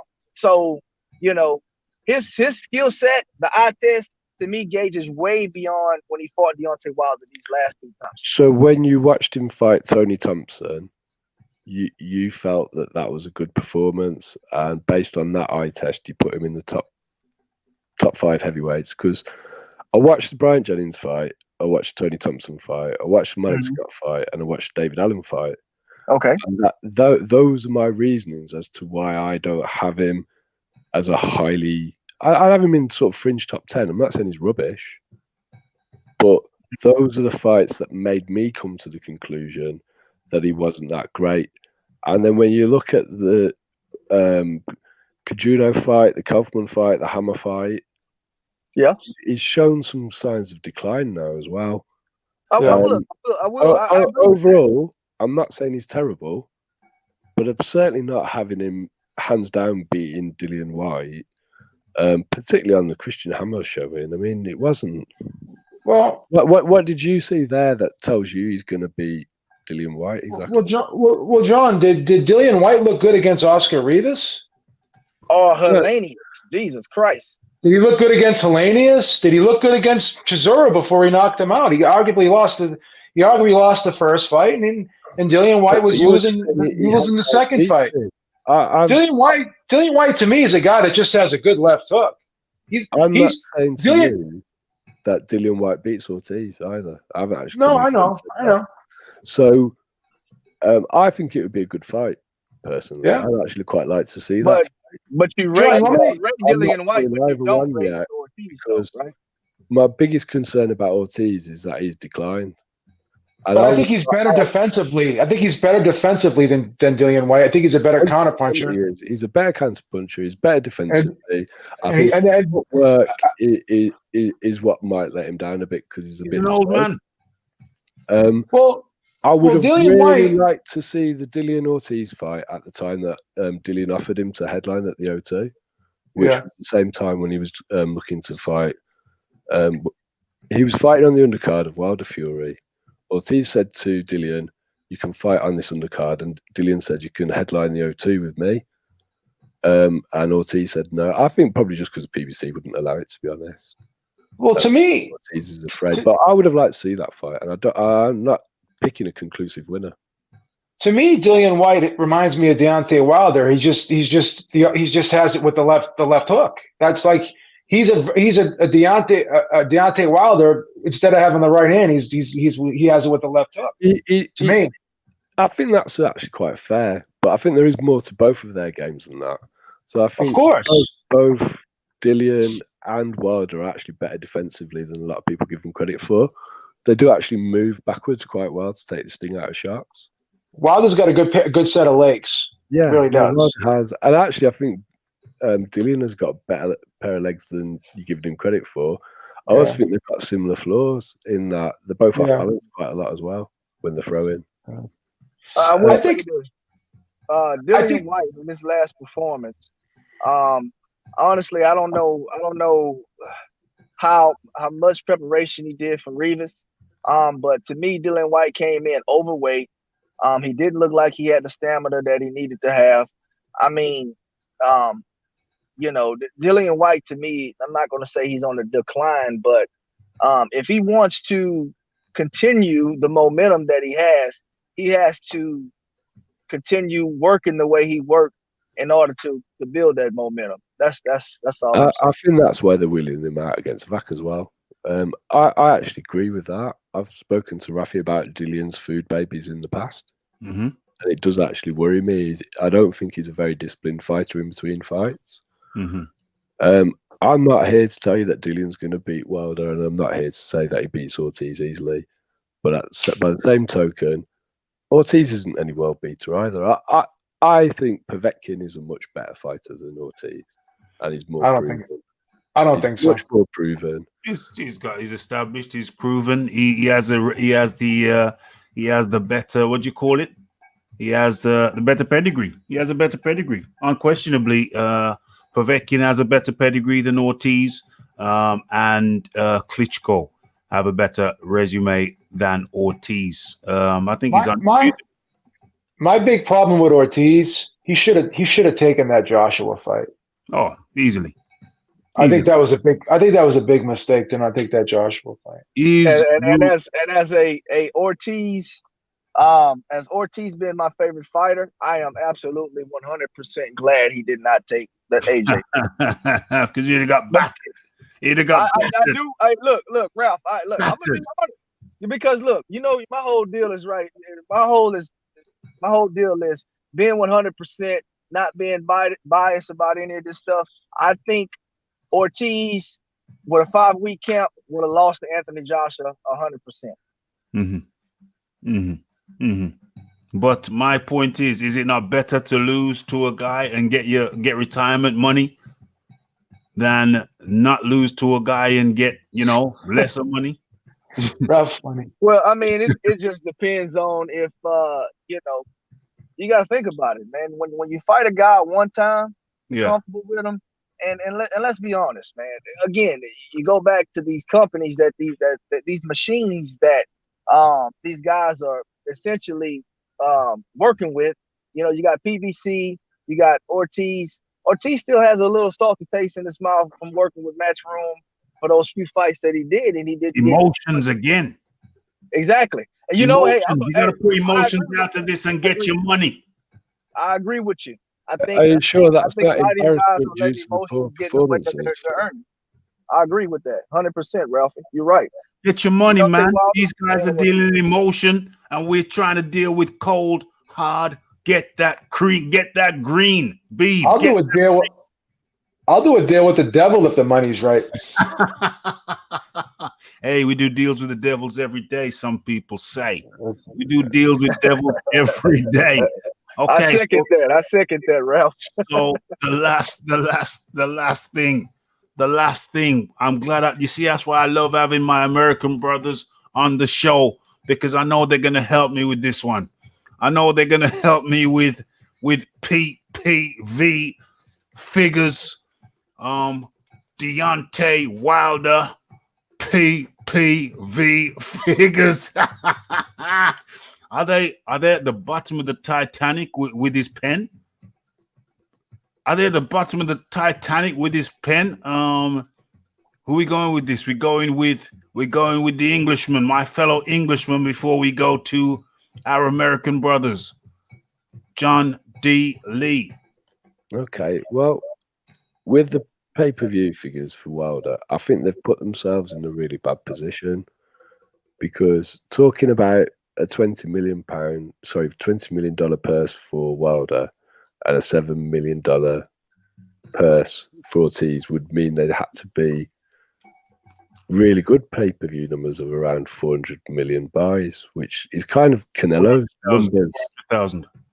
Yeah, so that's like Canelo numbers. So if they'd been a success, which for me would have been like 250 to 300, they still can't really release them. So I'm not sure they've actually tanked that. I don't know what they've done, but I think they've boxed themselves into a position where anything less than 400 would look like failure. So they're just going to keep them quiet. But actually, they might have done all right. I mean, I haven't got a clue because it was free here. I watched the fight. I enjoyed the fight, but it was free in the UK anyway. So, who are we going with? We are going with Phil Walker from America, the land of the PPV. But for some strange reason, Phil Walker, the numbers seem to be the same place where Deontay Wilder lost his pen. It's never been found since. What is going on with the PPV figures? Phil Walker, they are overdue. We can't see. We got detectives on the case. Nobody can find the PPV numbers. Phil Walker, help. Tell you what, man, you got to have a sense of humor about this. And with that being said, I think the pay-per-view numbers are in the same place as Dillian White's B sample. Next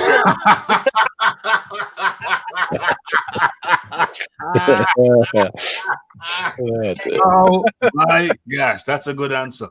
Hey, look, man, look. Good answer. I agree, man. I think they backed themselves in the corner. But I mean, you know, I want to see the numbers too, man. You know what I'm saying? I hope for their sake they're not bad, right? But again, man, we all know we're all not naive. They would have been good numbers. They'd be out already. So let's just be honest about this. They're probably not the best numbers. And I think, again, somebody mentioned it on the show the other day. They're trying to figure out a way to possibly spin this. But, you know, only time will tell. Only time will tell. Beeb. Deontay Wilder. There's a suggestion that the term Deontay Wilder and PPV don't go together. What's going on? Well, they certainly don't go together for this fight because I'm not trying to throw shade on any man, but I knew that this fight was not going to do well. Mm-hmm. Everyone and their brother that I talked to told me they weren't going to buy it. They were going to stream it. I buy it. I buy it because I buy everything. I'll buy a pay-per-view with two pigeons fighting over a piece of bread on the sidewalk. That's how sick and deranged I am and how much of a degenerate I am. So I don't think the numbers were good. I don't think they'll be released because they're not good. And I think they're going to probably just let this one kind of go by the wayside. It's going to stay in the bottom of the Titanic. Yeah. I think the PPV figures were bad, real bad. Yeah, they weren't good. Do I take any glee from that? Absolutely not. But we got to talk about the facts. These PPV figures only go to show that Deontay Wilder economically is a far, far, far behind Anthony Joshua.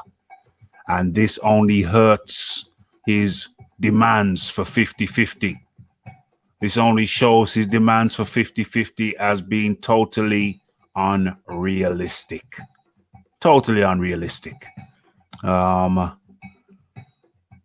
Economics is a factor. Economics run the world. Economics dictate how much we get paid. Economics dictate how much you charge if you are self-employed.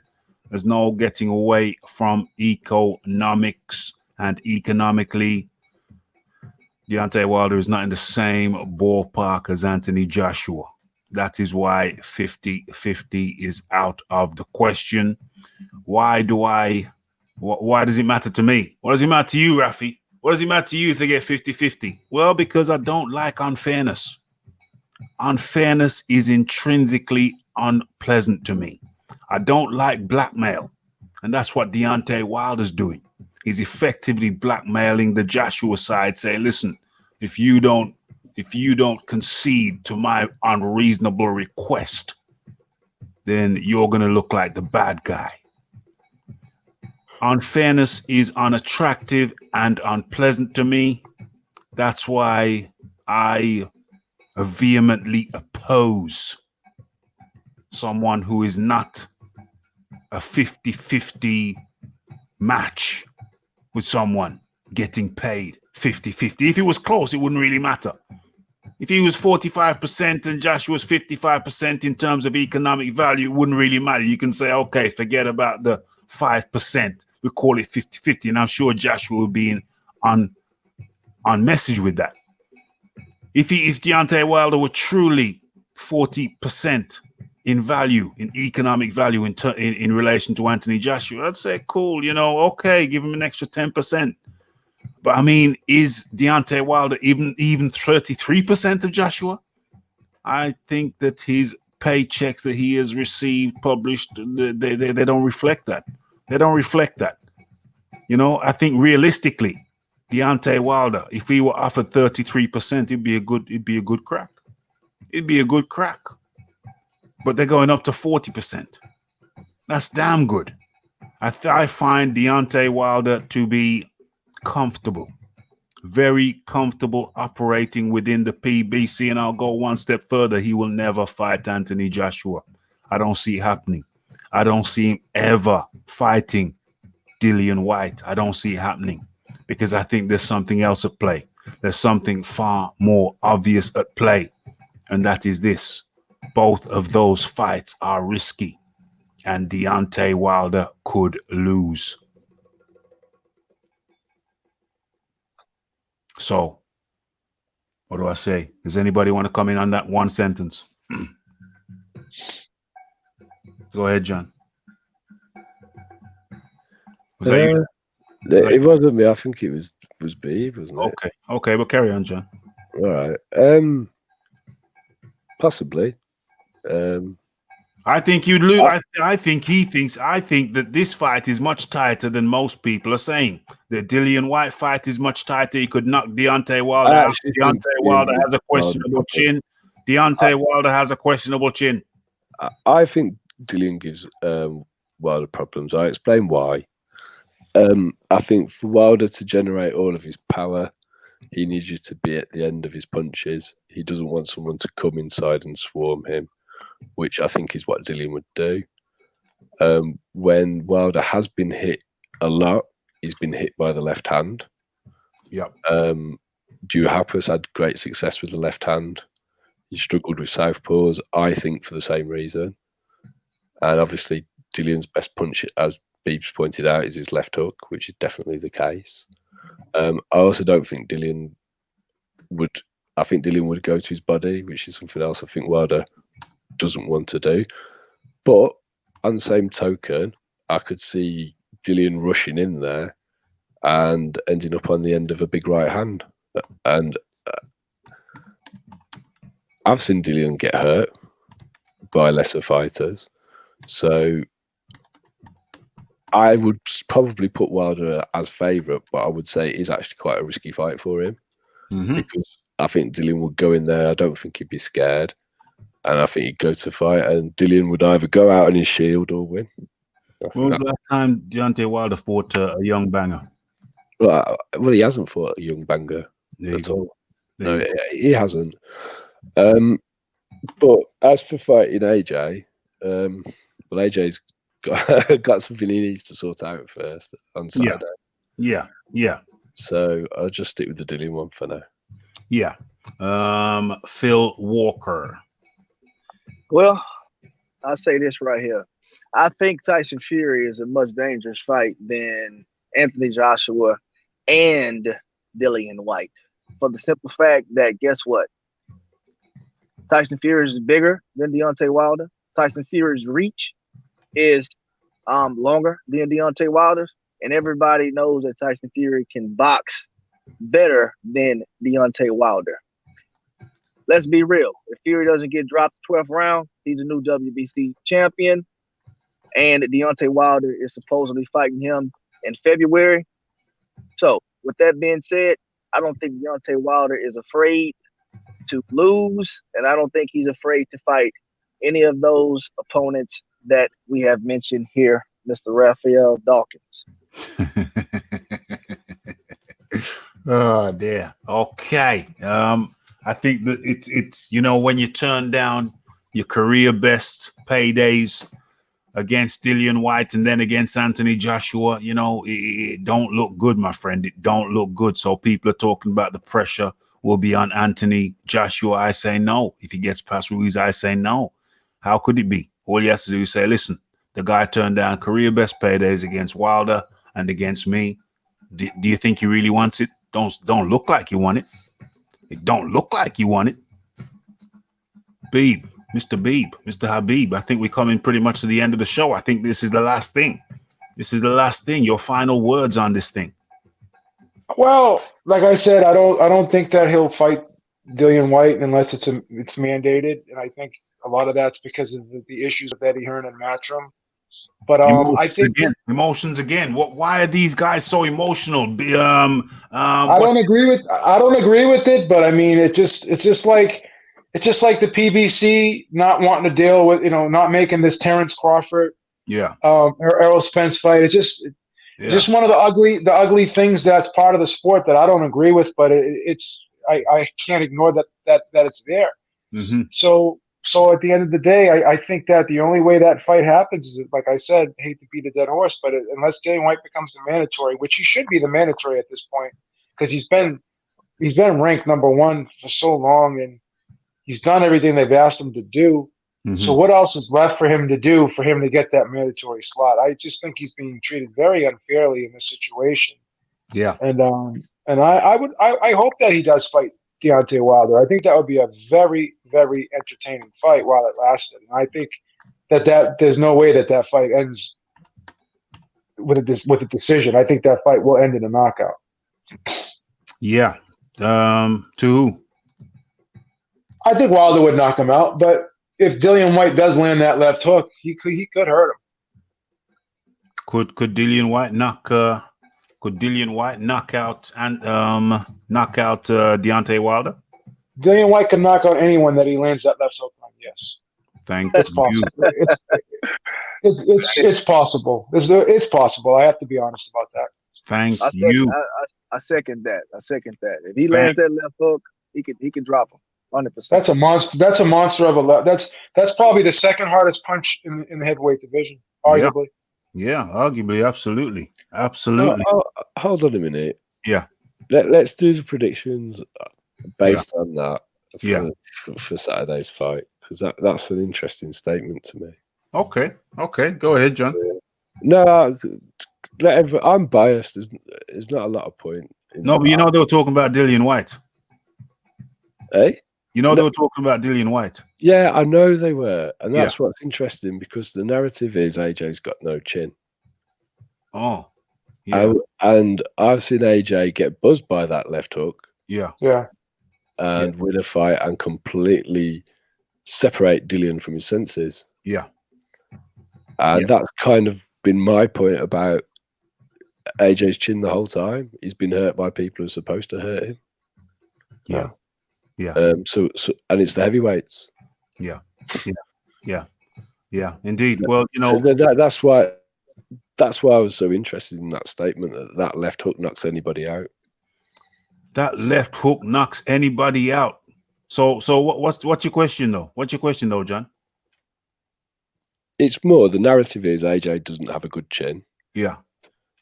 The first time we really became aware that Dillian had a really good left hook in the pros was when he landed it on AJ. Yeah. Yeah. But I'm not saying it didn't affect AJ, but it definitely didn't knock him out. Yeah. Well, I mean, look, let me add to this, JD. Well, let's look at it like this. The same left hook that dropped Jared Chisora in the second fight is the same one that touched Derek Chisora in the first fight. You can't itemize a situation like that and actually put, no, I understand that, but my point is, but it wasn't the same though, was it? Well, my real point is, why is everyone? Well, Fury got up from two Wilder right hands though too. Yeah. So I mean, I actually think Wilder's right hand's a bit overstated. I'm not saying he can't knock people out. It'd be ridiculous to say that. But where's the proof it's better than Vlad's right hand, for example? Man, dude, I mean, look, I'm going to tell you something. Look, man, that's probably one of the most biased things I've ever heard anybody say. What have I just said? I've said, where's the evidence to say that? Well, no, that's not what I've said. I've said what? Yeah, the evidence is my eyes. Okay, that's the evidence. That's the evidence. Joe, do you? Yes, John. How would you rate Vladimir Klitschko's right hand? Dr. Steelhammer. I think Wilder's is more powerful. I think I'm gonna say, in my opinion, put a percent on it. I think Wilder's right hand is a 10.5. Vladimir Klitschko's is like a 9. Okay, it's close. Phil Walker, put a % on it. Man, look, I think Vladimir Klitschko's right hand is Dr. Steelhammer. Dr. Steelhammer. Well, really, I tell you what, because I actually think Vitaly was the harder puncher. But either one, take your pick. Put a percentage on it. Okay, I tell you what, I think go with Vlad. I think if we're going on a scale from 0 to 100 on the percentages, I'd probably say the Klitschko brothers. I put both of them. I'd probably say somewhere around 85-90%. Yeah. And I'd rate Deontay Wilder's probably maybe 5 or 10% beyond that. Okay, it's reasonable. I'm not saying you guys are wrong. I'm saying that I haven't seen categorical proof that you guys are right. Ultimately, I'm not sure it matters, because if either one catches you clean, I don't care who you are, you're probably going to sleep. Probably going to sleep. Probably going to La La Land. But my real point is, why is everybody so convinced that AJ's got absolutely no chin of any kind? I've never heard anyone say that he has no chin. I'm not saying is Anthony Joshua's chin more questionable than Deontay Wilder's? Beeb. I don't think Anthony Joshua has a bad chin. I think his stamina is not as good as Deontay Wilder's. That's the thing. And let's be honest. The shot that really hurt him in that fight was a temple shot. It wasn't a shot on his chin. I mean, you hit anyone in the temple. I watched a fight this weekend where who got hit in the temple? Zolane Tete. Tete got hit in the temple. That's just an area where your body, when you get hit there, Mike Tyson said it best. You know you can know where you know where you are. Your head, you still have your head, but your body just shuts out and gives way on you. Yeah. So Joshua just got hit in the right, like Roy Jones got hit in that same spot. Remember that put him out. That's just a spot that very few fighters recover from a shot in that area. Yeah. And Ruiz. So this whole notion that Joshua quit, Joshua has no chin, Joshua has no heart. Yeah. I will never buy into that. My only criticism of Joshua is I think he lacks some confidence in himself. And we all, everyone lacks confidence. But I think people in his position, in his level, are able to fight that doubt more effectively than he has able to fight that doubt. Right. For him to be as good as he is in such a lofty position, arguably the man in the heavyweight division, right? Yeah. For him to doubt himself that much and openly tell people he doubts himself. People say, well, he's just being real, he's just being honest. Okay, he's being real, he's being honest. So he's telling you that he questions his abilities. So I think the problem with that is, I'm not saying it's weakness, but I think it's a flaw. I think it's a flaw because if you're openly willing to give up that information so willingly, it's like it's like a football team giving the other team the playbook. You don't wear your heart on your sleeve in this sport. I said this on the show the other day, and you've heard me use this analogy before. You sit down, you're going on a job interview.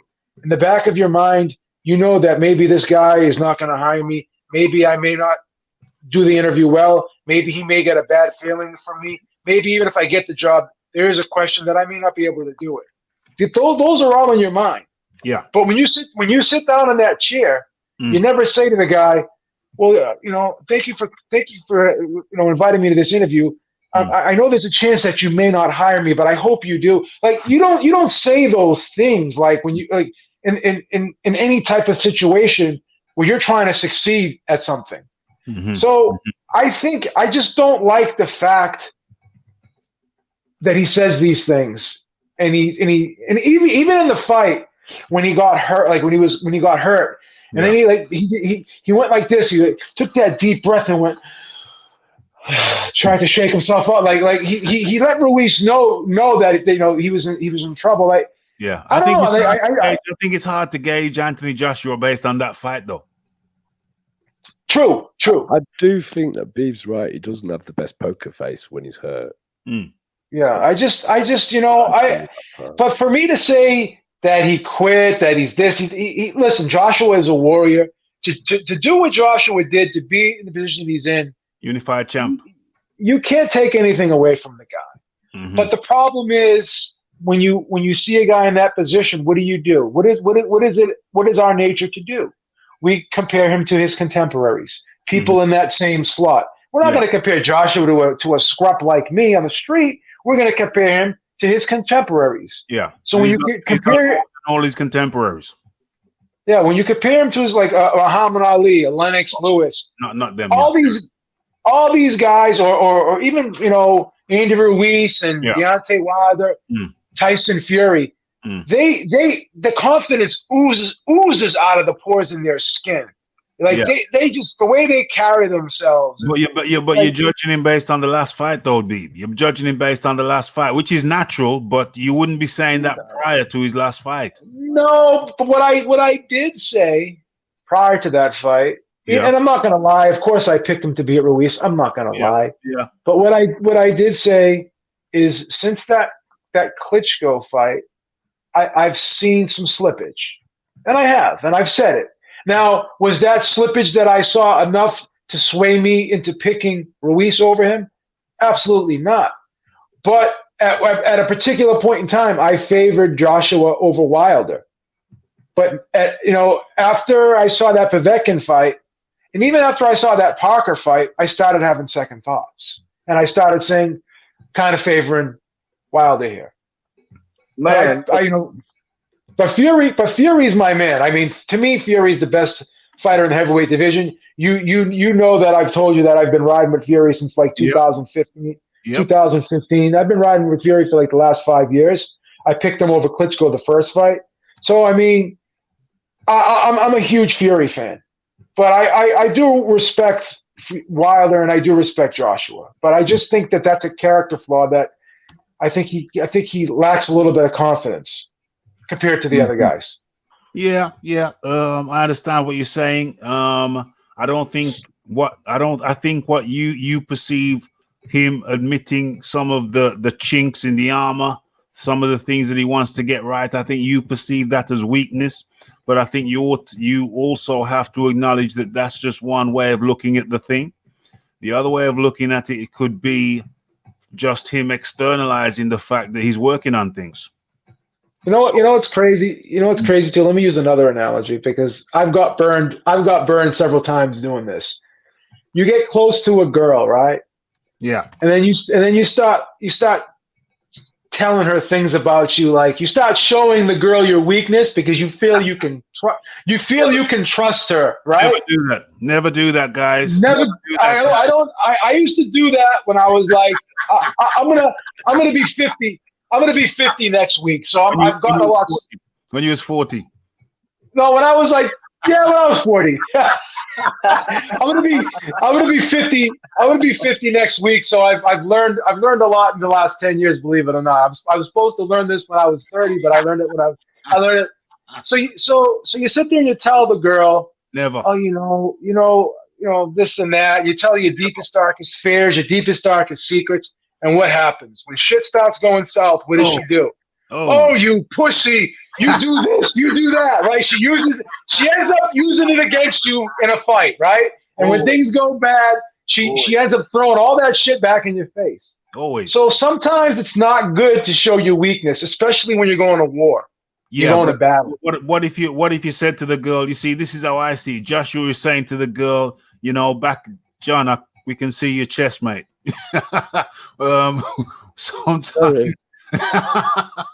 Sometimes you can say, you see what I equate it to is Joshua saying to the girl, back in the day, I was a this, I was a that, I used to sell weed, but it's only safe to divulge it to the girl once that's in the past. Then she can try and throw it back in your face. You say, babes, I'm comfortable with that. that was back in the day. You can tell them about the old you, but never about the present you. So it's like giving somebody a PIN number, but it's your old PIN number. Ralph, you're the guy that I want if I'm ever on a ledge and I'm ready to jump, because you can put a positive spin on anything, my brother. And you know what? If ever I'm down in the dumps and I'm ready to jump off a cliff, man, I'm gonna hit you up on YouTube, man. Maybe you could talk me off that cliff. Yo, hit me up, bro. Hit me up. You got my email. I agree with Raphie on this though, because it's after the event, isn't it? After the fact. Joshua's already lost. After the fact. He's already lost. He's not giving you his pin number. GB, you think that Joshua is giving you his pin number? He's giving you his old pin number. He's very much saying. Carry on, John. There were things I was doing wrong. Yeah, past tense. No, he's not sitting there with Andy Ruiz saying, I'm still doing them. Well, John, here's the question, though, John. You have to know what the mistakes were. But John, He's lost. I'm sorry to interrupt you, John, but let me just ask you this question. Can he break all of those bad habits that he admitted that he had for the last 2 years? But I don't think he needs to. In one fight. Well, he says he needs to, though. He says I have to fight an entirely different fight than I fought in the first fight. But John, what he did in that first fight almost worked in the third round, number one. And number two, it worked in all of the other fights. So can he fix it all in one fight? That's my question. Well, I don't think he needs to. Okay, fair point. I don't think that's what he's planning to do. Okay. I've been watching the last fight a lot, and there was a heck of a lot he actually was doing right, more than I thought in retrospect until I watched it again. So even though the jab wasn't particularly heavy or great, he was actually landing it. And he started using it to time Ruiz. And like you said, he got some success from that and managed to drop him. Now, it's pretty clear the mistake that he did make, which was he went rushing in. Yeah. Thinking that Ruiz was hurt when he wasn't really. He'd just gone down. So how many of those mistakes does he actually need to correct to beat Ruiz? That's the real question. Well, you can argue that all he needs to do is not get hit in the temple again. But yeah, I mean, you could. But maybe that's what it actually is, because he overextended himself at close range with Ruiz. He was completely over his when he threw and missed that right hand. He was completely over his front foot, and his head was really like far forward. So it was easy for Ruiz to not only duck under but come up and hit him in the temple because he was so in position for it. So I totally agree with what you say about temple shots as well. I mean, ultimately, that's how lots of fighters lose. I don't think you can really recover very quickly from a temple shot. AJ couldn't anyway. Not many people are going to be recovering from a temple shot. The point is, he doesn't need to correct all his mistakes. So letting Ruiz know that he's aware of his mistakes and he's corrected them, he's actually not told Ruiz anything. But he's also shown that he's accepted the loss and given Ruiz, Ruiz beat him. And he wasn't invincible. But what's wrong with him admitting that? Because we've seen him get beat quite conclusively. I think that Joshua, like I said before, to tack on what I said before about Joshua admitting things, he's only just giving you his old pin code, Beeb. It's the old pin code, bro. It's the old pin code. And moreover, he's showing you also inadvertently, inadvertently, that he knows what's up. He knows what the issues are. He knows. So then you're going to have to second guess. You're going to have to second guess. Or as a matter of fact, it's like somebody dropping their guard a little bit. It's like somebody dropping the guard or dropping the lead hand, knowing they've got a sharp hook and they can whip it around and beat you right. Yeah. So is it baiting? Is it the old pin code? Is it baiting? There's a number of things it can be, BB, is what I'm saying. It's not just one thing. You know what I'm saying? It's not just one thing. So I think we have definitely come to the end of the show, of overrun by an hour. But in fight week, you know, people get, we all get excited. And we just had to chop it up for the people. So we're going to go with the final words. I don't know what something I have to say. Totally non-boxing related before we go to our final words. Gentlemen, please don't refrain from going to see your doctor, going for a checkup. We're coming up to an age now, many of us, where we need our regular checkups. I bumped into a guy I used to work with. I found him a little bit snaky at times, to be honest with you, a bit snaky. That's why I didn't say friend. This guy I used to work with, but I don't hate him, but I just found him a bit snaky at times. So, you know, keep him to a certain distance. But he's always very friendly to me. But anyway, I bumped into him the other day, and he was walking with two crutches, not one. So I looked at him in my rearview mirror as I parked up outside one of my favorite places, my favorite joint, Morrison's. Parked up outside Morrison's, one of my favorite joints, and I saw him with two crutches, not one. I said, "What the?" It's a fairly big guy, and is the fight regular time in America? It's about what 5 p.m. Anyway, so saw him with two crutches, not one. I said, "What the? Two crutches. What the hell happened to him?" So anyway. Got out of the car. I thought he'd walked off. I got out of the car. I was in the car for a few minutes. I was making a telephone call. I got out of the car about 10 minutes after I'd seen him, 5 minutes after I'd seen him, got out of the car, and next thing I know, he's walking towards me. I said, "Yo, what happened?" He said, "You're not going to believe this." I said, "What is it?" He said, "I just had 3 toes cut off." I said, "What?" So, yeah, I got diabetes. There was a cut in the middle between the toes. I kind of, disinfected it, dressed it, left it, whatever, changed the dressing periodically, blah, blah, blah, blah, blah. Ultimate long story short, ladies and gentlemen, long story short, I did some research on it. When you're a diabetic and you're not managing your blood sugars, you're not staying on top of them, a cut anywhere can be difficult to heal. A cut in between the toes can be that's not taken care of properly, dressed properly, cleaned properly, and the appropriate antibiotics used can be extremely detrimental.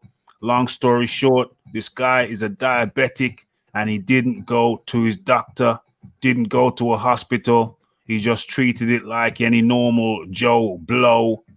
And the consequence of that was that he had to have, first of all, 1 toe cut off, then the second one, then he returned to the hospital and said, no, they haven't dealt with the infection properly, and the 3rd toe came off.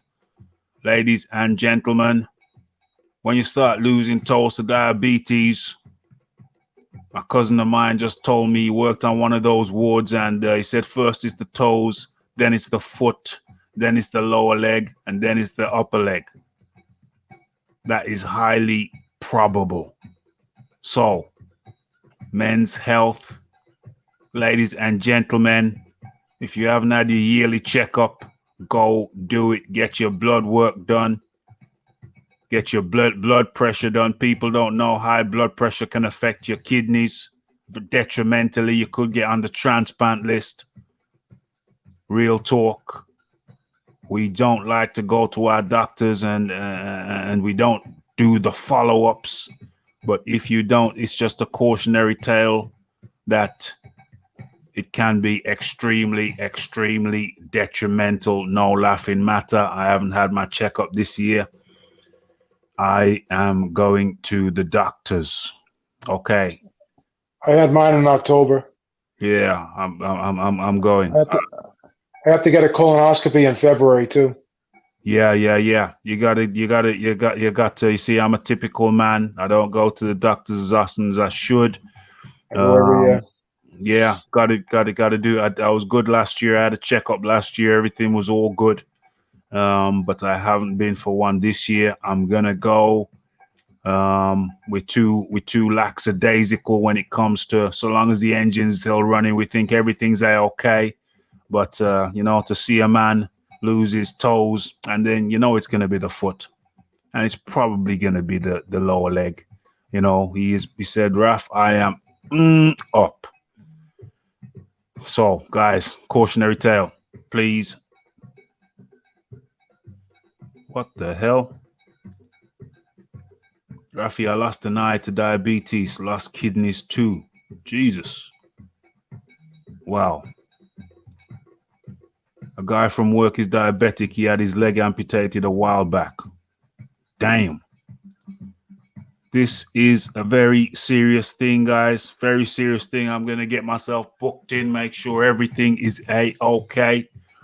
Give thanks and blessings to your health. We only really appreciate it when it's impaired. So serious health warning. Anyway, Phil Walker, your final words on anything. Yeah, the final words on what you just said was I 110% agree with you. You know, my dad's going through some health problems right now that could have been prevented. So absolutely. I encourage that. Always go get checked up just to make sure you're doing well. Yeah. On another note, as far as boxing's concerned, we're less than 5 days away? 5 days, yeah. Away from Anthony Joshua and Ruiz. This has been a major topic on pretty much almost every YouTuber's channel. Yeah. And you know what, man? This is one of those kind of fights that don't come around very often. So yeah. If you like Anthony Joshua, if you like Andy Ruiz, if you don't like Anthony Joshua, if you don't like Andy Ruiz, this is something that you don't want to miss because it's going to be a good fight, and it's going to tell us a lot about the heavyweight division as well as these individuals. And man, you know, I'm excited about it, and I hope everybody else is too. It's a big moment. It's a big moment. Have you got Dan's Phil? DAZN? Oh, absolutely. I've been a DAZN subscriber since they allowed. Since the app dropped, day one. As soon as the app dropped, I'm still on the $10 contract. So you know.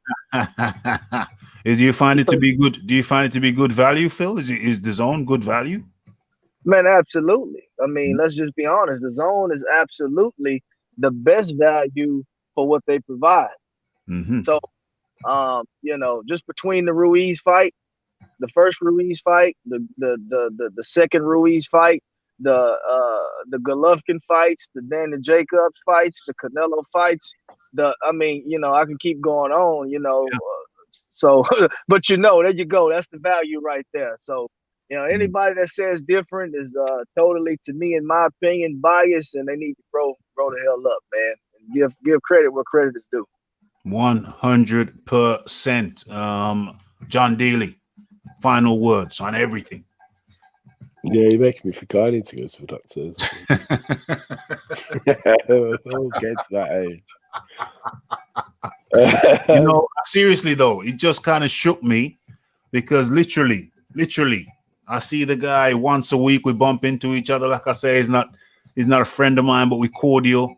And literally to see a guy who's, you know, tall, strong guy.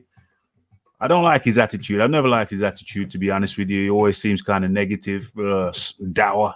But you know, that don't matter. You don't wish that on anybody. To see a guy who's walking around apparently healthily, and then just his whole demeanor, his body shape, he just looked disheveled. He looked obviously effed up. He said, "Raph, I'm effed up," and you know, I'm not somebody who takes my health for granted. I mean, you know, I work on it. You know, I eat in a certain way. I very diligent with the amount of exercise I get. Obviously, I work in that industry. Very diligent. But to know there could be something inside you, a condition, which can just screw you up like that. So you become basically an invalid overnight. I'm not going to lie. I was shook. Yeah, they're the things you're supposed to be scared of, though, to be fair. So yeah. There's nothing wrong with that. I know it's been more than 20 years since I've been to see a doctor. So How long? Easily more than 20 years. 20 years. Easily more. Hey man, you are a warrior, brother. You're He's a warrior. Impeccable, man. I'll go for nothing. Hey, John's making me nervous. He's making me nervous. John's making me nervous right now, man. Making me nervous. I mean, there was a point when I'm worried. There was a point when I hadn't been to the doctors for about 5 years, and that was bad enough. John's trying to do the power of 4. I'm a hypochondriac. I'm probably go to the doctors more than I should. It's best to be a hypochondriac. I'm a teetotaler. I don't smoke. I've got a tremendously strict diet. Yeah. And I train a lot. But the things that Raphie's talking about can affect anybody. Yeah. Yeah. So it's probably due. I would say just go. Just go. Yeah. Just go. No harm. No harm in going. As for what Phil was saying, I'm just super excited for the fight. It's going to be a good fight. Yeah. Even just for the tension, even if it falls flat. Yeah. I'm that pumped for it. Just the tension of it. It could fall flat, I suppose. It could be like a Parker. Could be like Joshua Parker. That was flat as hell.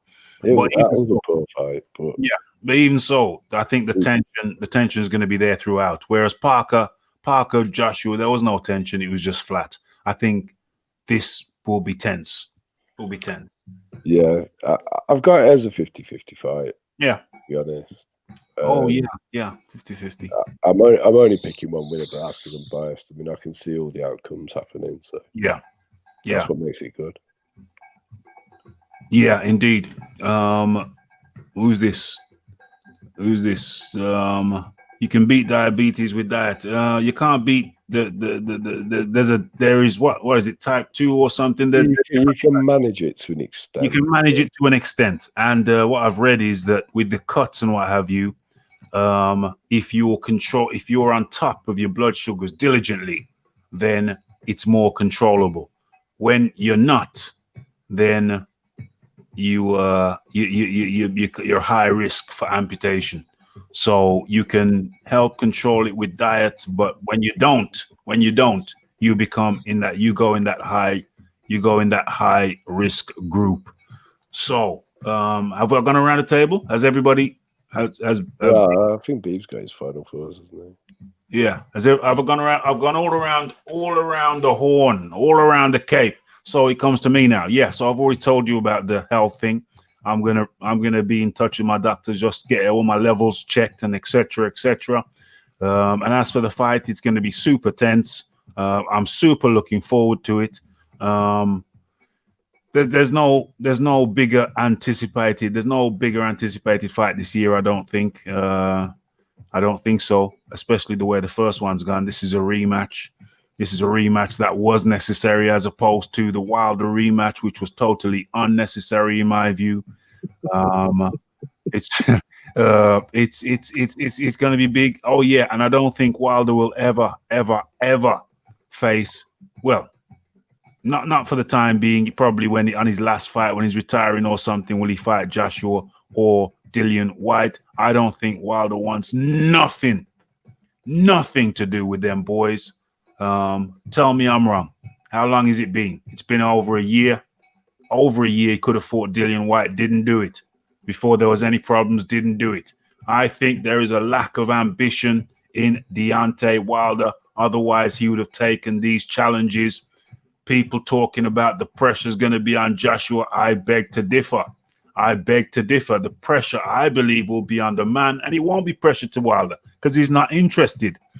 The pressure, if it's anywhere, would be on Deontay Wilder turning down his biggest paydays with 2 different fighters in Wilder and Joshua. That is undisputable. He turned down his biggest paydays in Dillian White and Anthony Joshua. To me, anybody comes up to Joshua and asks him about anything about Wilder, says, listen, He turned down his biggest payday against Dillian White, and he turned down his biggest payday against me. That is almost unprecedented in modern day boxing. Name me one other guy who consecutively turned down his biggest paydays. It just doesn't happen. It just doesn't happen. But Wilder has done just that. And that indicates to me that for whatever reason, he just ain't interested.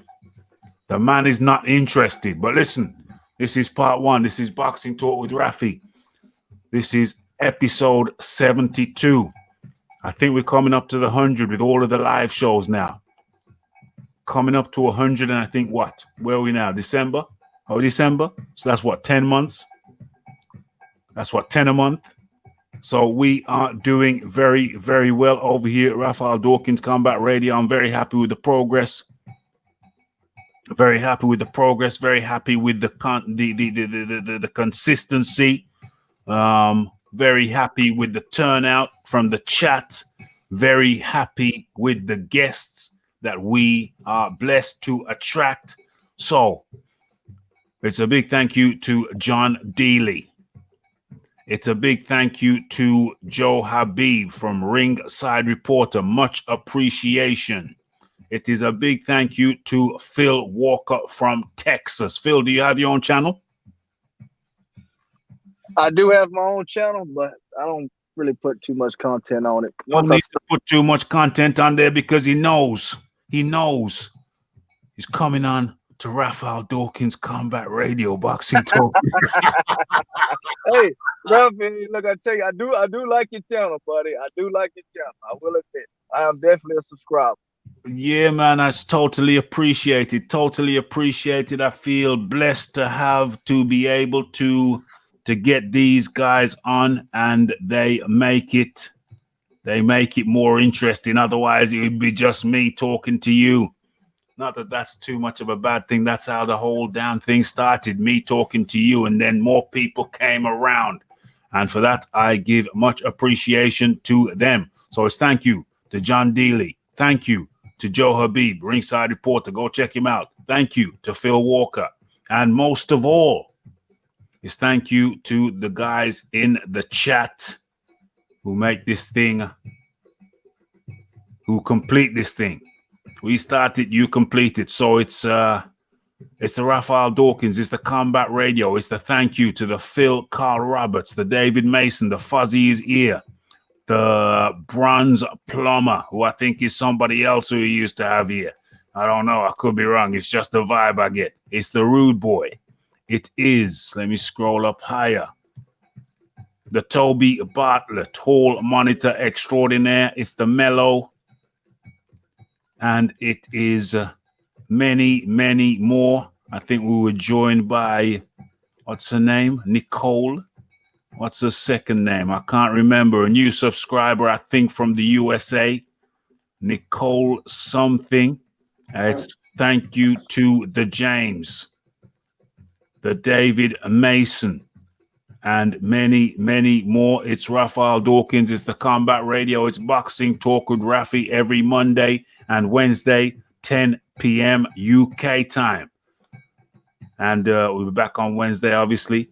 May do a Friday show. That's not guaranteed, but we will definitely be doing a fight companion on the Saturday for Joshua v. Ruiz. I'm highly excited. There's only one thing left for me to say, which I think you all know by now. It's good night and blessed.